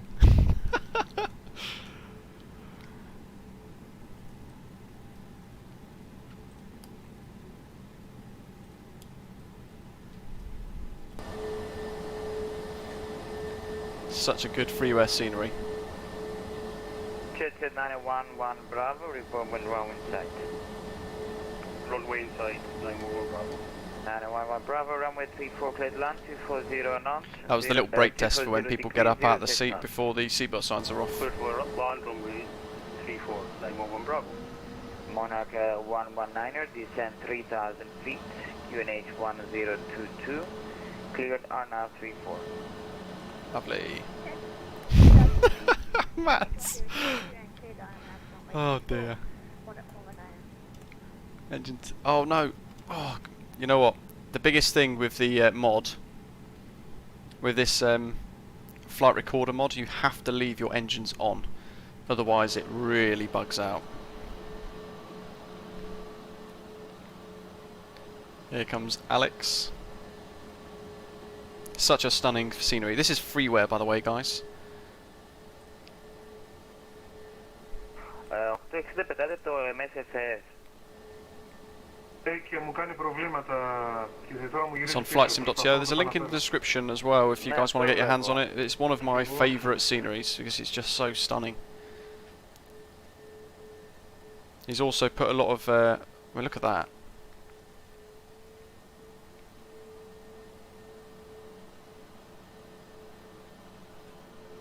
I wonder if I can... oh, Mats has ruined the picture. Let's see if I can get that. Oh, check that out. Get a little screenshot of that, shall we? Lovely. Just stuff like that just absolutely blows my mind with the sim. So good on detail. Kai's 23 nautical miles away. Alex is in now. So is that the last two to come, or have we got some others that have survived? I think that's it, isn't it? Alex. AM 133, 13. Yeah, we've got Alex, and then we've got Kai, MON, Monarch 19. Cool, so what I'll do is, once Alex is down, I will... let me end my flight, actually. I'm the 8th person to arrive at Corfu today. We'll have a look at my butter, shall we?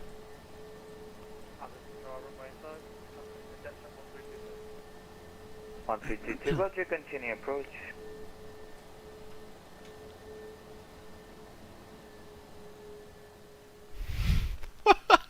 Ian. Oh no. So Paul's on final, awesome. Then Alex is on base, then Kai, awesome. So we'll wait for Alex. Once Alex has landed, I'll then go back to the flight recorder mod. So I'll disconnect from vPilot, then reconnect as an observer. So for those of you on the ground at the moment, I'll be invisible. Oh, it's a bit of crabbing there. Look at that, lovely, like a pro. And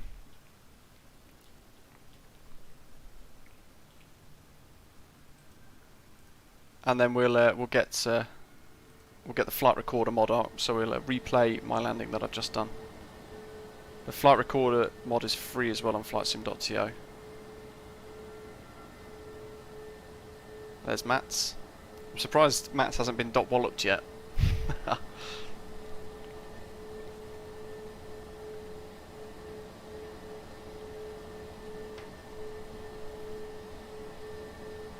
So the thing with the mod at the moment with the flight recorder, you have to leave the engines on and everything as it was, otherwise the throttles don't respond properly, and we'll basically end up being, we'll have idle engines the entire time.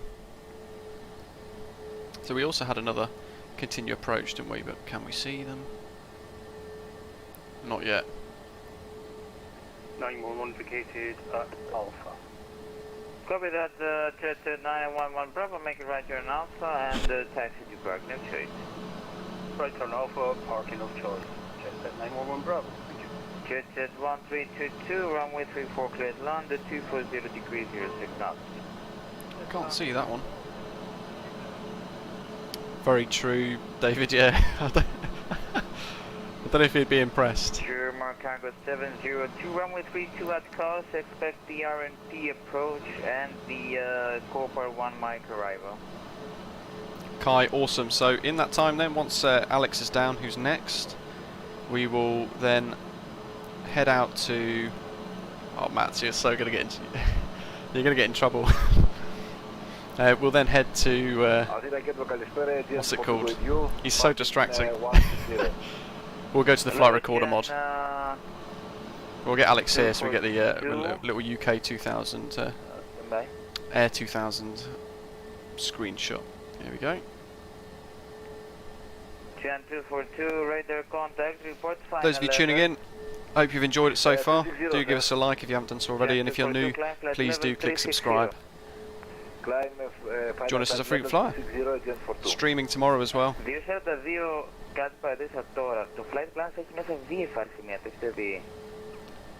Love the scenery here, it's so good. Δεν το πρόσεξα. Έκανα κάποια αλλαγή στο briefing, μάλλον στην brief και μάλλον το ξέχασα. Το επόμενο σημείο σας ποιο είναι?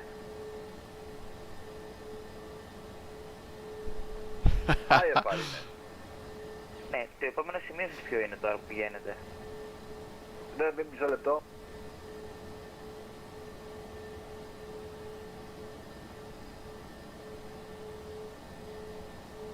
Το επόμενο σημείο είναι το πράσο. Ναι, το πράσο, το άγγελο είναι VFR σημεία, δεν είναι IFR. My landing rating was 274 foot per minute at 1.38 G at 135 knots. Ναι, πήγαινε Sierra in the November, απλά πολύ λίγο προσοχή, δεν είναι... Λίγο προσοχή με τα σημεία. Έχετε βάλει VFR. Get a little screenshot there. Μου το δώσω το σημείο, δεν το ξέρω, το πήρα από... So, proof of the pudding. Είναι καινούρια και δεν το γνώριζα. There you go. Okay. Οπότε direct Sierra India November. Okay. Now let's use the flight recorder app. I'll show you guys how this works. Let's get rid of Volanta so it doesn't bump things up. So those of you on the ground, you're going to see me disappear.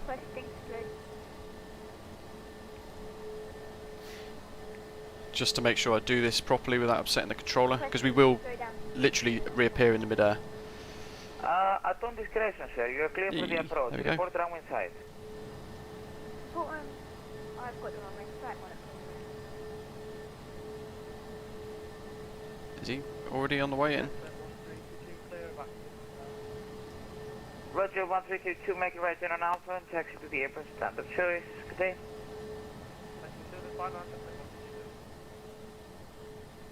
Cool, right, let's do this. So, flight recorder, I now hit replay. Let's see, it's that button there. And now we're back in the midair. The problem is, it gives you like maximum thrust. Oh, there's a thingy over there. So, you can hear the absolute carnage going on there. Let's pause. Athens Control, η 860, το πρόβλημα λύθηκε, direct left. Okay. I'll be getting 0, cleared VR Yankee runway 29, report. Wow, look at that.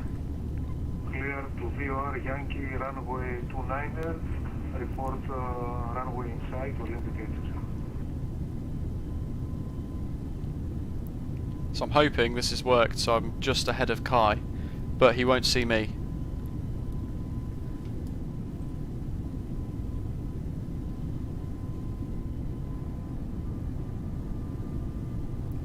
And once he's landed, we'll then go back again, we'll rewind it and we'll check out another view. So if you guys want an external view, we can do that. That's correct, sir. Or we can go to the other side of the aeroplane as well. That's an amazing view. Roger Monarch 119 Air 240 degrees 06 knots, runway 34, cleared land. So this is the free flight recorder app on flightsim.to.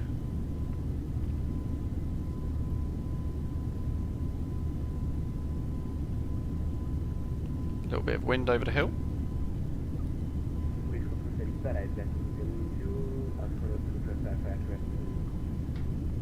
Hello, GN 619 radar contact, report final level. I'm guessing you guys didn't see Volanta a minute ago when I put it on. Is that correct? Because I'll get it back on if that's the case. Yeah, also, yeah, William, good point. So after landing, we'll wait for Kai, and then we'll rewind it again. How good is that? We'll then rewind it, go out to the airport and watch the landing from outside. God, I'm literally filling my computer up with screenshots here. 220, standby. I'm guessing you didn't see Valanta on the stream, is that correct? Or did it come up for a second or two? Kai, no problem. I've fast forwarded just ahead of you, so I'll be out your way and I'll watch you land. 980, you're identified, descent flight level 170. Oh, William. Yeah, I should have said proof of the butter. 03 right, I guess. So it should be touched down in a second.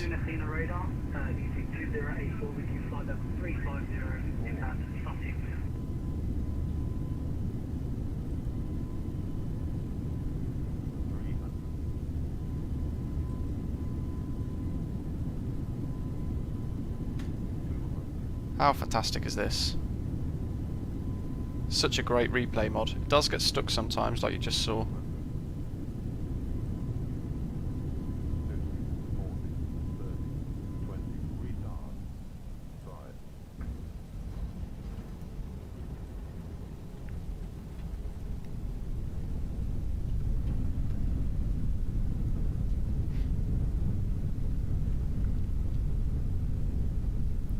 And there we go.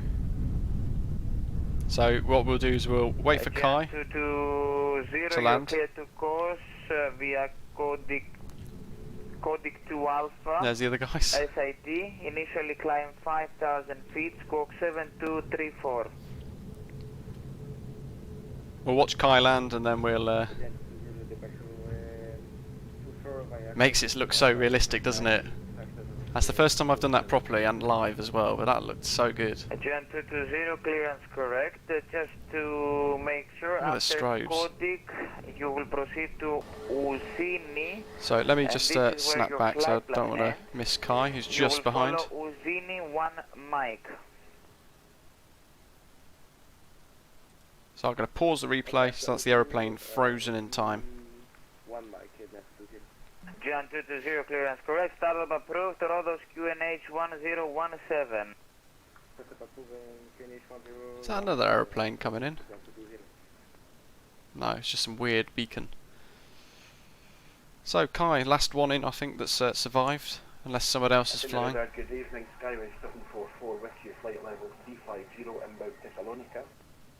Hello, Skyway 744, radar contact, proceed Kumbi. Proceed direct Kumbi, Skyway 744.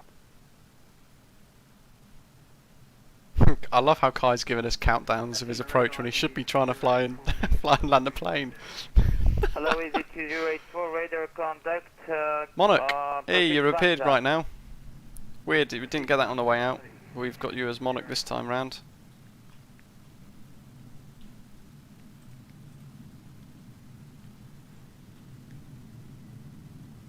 Trying to think where to position the drone camera for watching the replay.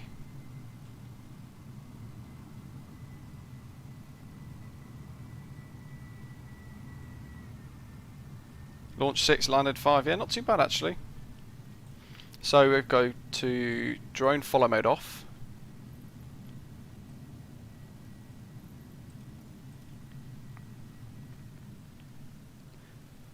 What I'll do, once I've done this final replay, shall I go from about here, or maybe we need it to go a bit faster?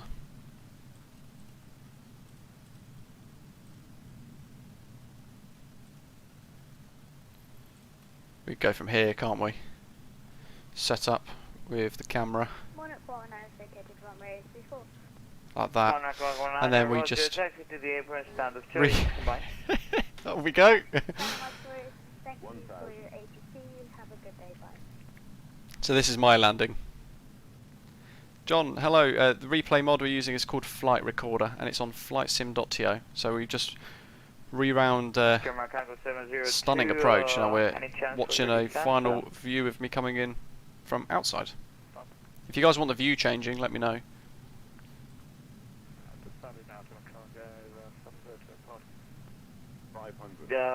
You should have been descending a long time ago, I think. But anyway, descend down flight level 70 to your plane. 70, German cargo 70. Car, yeah, look good. Just before the approach of Norfolk 300. Okay, you may follow Cooper 1 Mike, and then enter holding over. There you go. There's the links in the live chat for the flight recorder replay, guys. So thanks, William, for sorting that. Copy that, German 100. Oh man.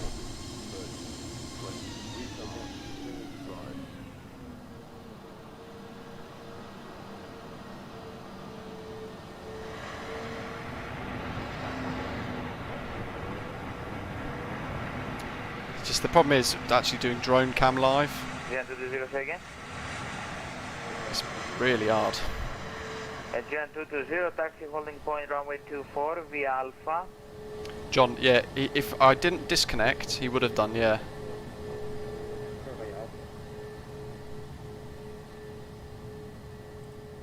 Maybe I need to try that replay again. Athena radar, good evening. Twin Star. So I can pause it. Flight level 390. Your call sign? Twin Star 402, Delta Charlie Sierra 402. Twin Star 402, hello, radar contact. And yeah, I'm connected in observer mode. If you guys want to see it from the other window view, you can let me know. Clear to land, Olympic Air.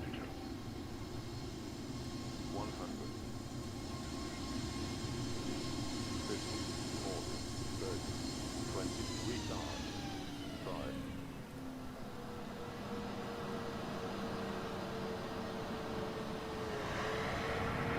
You can see the replay mod there trying to catch up and do the jitteriness.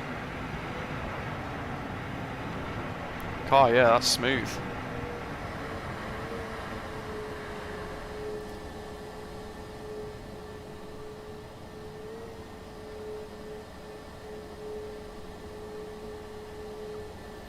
And let's do one last one. Let's do this view for final landing. Let's see. I want to go to about here. Right, final one. We could do both. We could do window and external.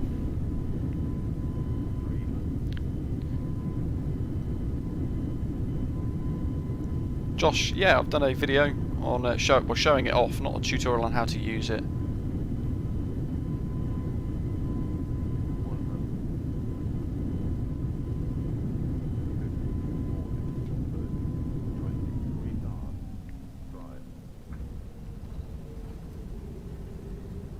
There we go, and then reverse.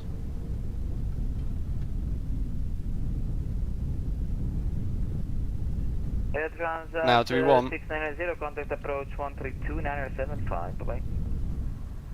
do we want that view? Yeah, we'll do that view next.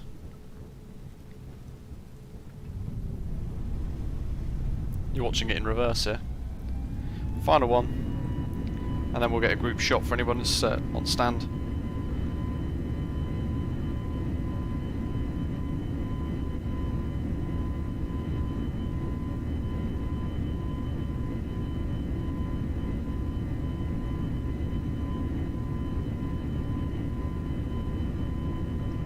Ethan's Aviation, can you do the bridge one? Like view? You might have to tell me where the bridge is, and then I can try and get it sorted. I can try and find it. Is the bridge pretty much on the approach, or?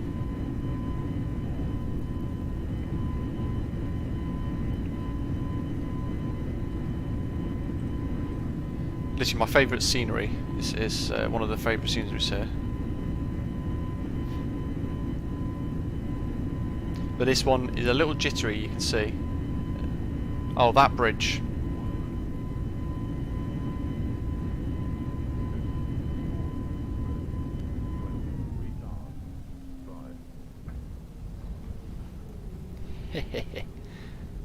It's great watching this back. I like watching my own stream back.